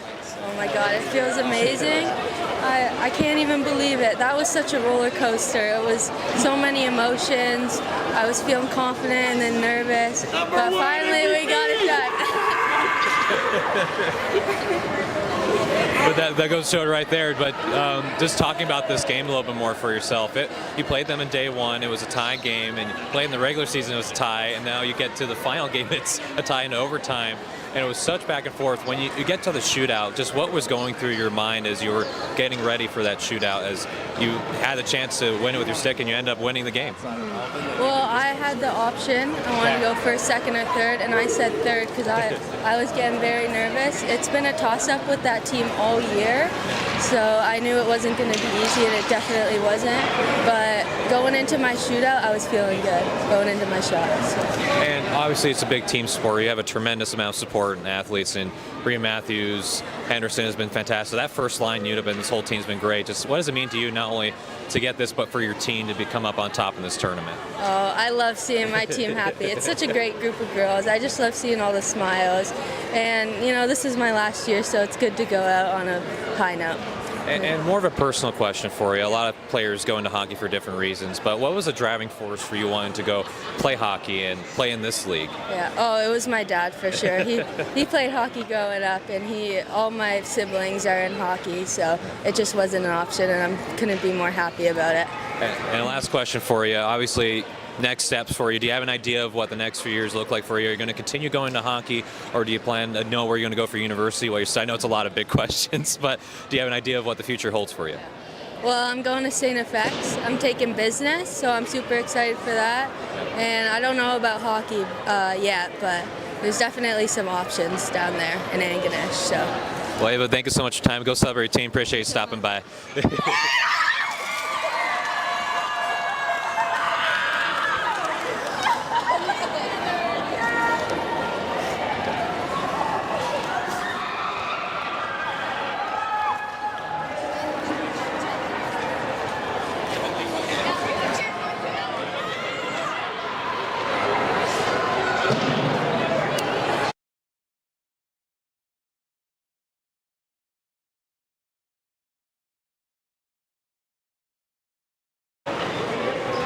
All right, so we're here with Grace Chelsea Henderson, part of the winning team here at this tournament. Now, Grace, you scored that second goal here in the shootout. Did you know what you were going to do before you went up and shot it, or was it just kind of a move you made on the fly? I did. I woke up this morning and I practiced a couple moves because I know Sophie Kidd's a pretty good goalie, and I had to get her moving somehow. So I woke up this morning and I learned a couple new moves. Yeah, and speaking of Sophie Kidd, that just goes right into my next question. I was going to ask, what kind of things did you guys talk about in the locker room facing such a hot goalie like that? Well, obviously we know Sophie Kidd's a really good goalie. She makes lots of saves, but we really had to realize that we have played her before and that we know her game. Lots of us played with her throughout Metro West Force and growing up, and we just had to try our best. Yeah, and finally, what did it feel like when Ava put that goal in? I mean, just to win the championship there, what was the feelings you had? Well, I was praying to God that she would get it, and she did. And she never lets us down, and I love having Ava on my line. My feelings were, I don't know, I was just ecstatic because this is like the end of my hockey career, and it's just super amazing to end it with a win. Do you have any plans for after school? I mean, even if it's not hockey, do you have anywhere you're going to college or anything like that? Yeah, I'm actually coming here to SMU, and I'm going to study criminology, and I'm going to hopefully become a lawyer one day. Yeah, cool. Maybe you could try out for the hockey team in the future, right? Yeah, maybe. All right, that should do it for me. And that was Grace Chelsea Henderson here on Maritime Athletic Profiles. That should do it.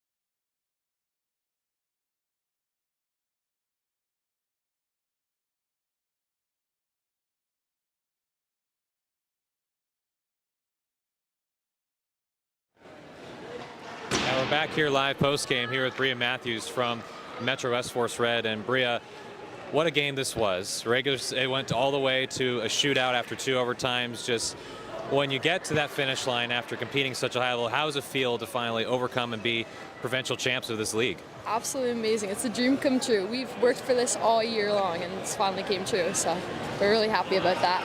Yeah. No, indeed, and as a goaltender, 3 days. It's not a lot of time in between games. You have to be ready for wherever go. Can you maybe talk about, because you're playing against a really tough team in Metro West Force Blue, a lot of pucks coming at you, maybe your personal philosophy as a goaltender to keep yourself in the game and keep yourself in the zone? I just take deep breaths. I talk to myself through it, and I just that's how I stay calm. And like when the shot's coming at me, I don't blink at all. I just stare right at it. Yeah, and we talked a little bit before, and you're telling me that you were in the same position last year and didn't go your way. And so to be able to overcome this mountain and win gold, can you talk about not only how it feels fulfilling for you, but how your team feels being able to win this? It's an incredible feeling. Like last year, it was definitely a heartbreaker, but this year we finally made it, and like I said before, it's a dream come true. Like we're all super happy. And probably when you win a tournament like this, probably hasn't settled in quite yet. You probably taken maybe a few days to think about it. But when you think about the people in your life that have helped motivate you, push you to get to this stage, and make you want to compete in hockey, who are those people that come to mind when like maybe the driving forces of wanting to be a hockey player? Well, I've always looked up to like Carey Price, since he's not in the NHL right now, but he's always been my biggest like mentor throughout this, and my mom as well. She's always told me never to give up. So that's who I go to for it. Yeah, I'm a Patrick Waugh guy, but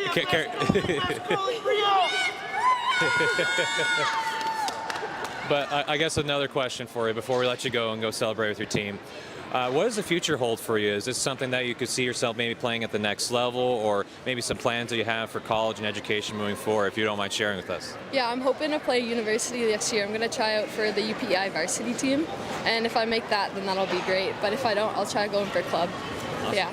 Well, Bria, appreciate the time. Thanks for stopping by. Go and have a celebrate with your teammate. Yeah. Yep. And looks like we have one more.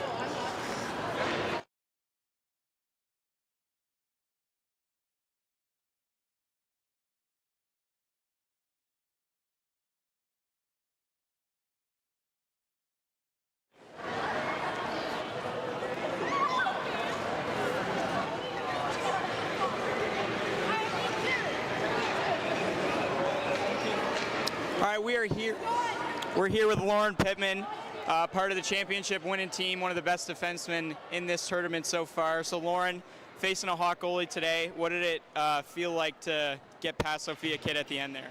Well, I know Sophie personally. I've been friends with her a long time, so I knew it was going to be a challenge no matter what. She's always good. She's always been good, but we knew just get her moving, get shots on, and had to get to a shootout to get there, but we did what we had to do in the end. Now, when we were standing there just before the cameras rolling, I heard you talking about your goaltender there. You're saying, Bria did it, Bria did it.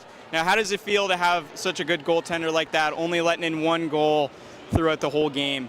Oh my, she's amazing. I don't have words to explain how much I love her. We always can depend on her. She's hot all the time, all the time. And just finally, do you have any plans for after school? Are you going anywhere? Just wondering for all the people at home. I'm planning on hopefully going to UPEI to join the pre-vet program. I'm not sure yet. I still have another year of high school before, but that's my plans. All right, thank you very much. Enjoy your gold medal. Thank you. Have a good one. Thanks, you too. And that should be everything from us here, folks, for the interviews on Maritime Athletic Profiles. And it has been an honor commentating for you guys today.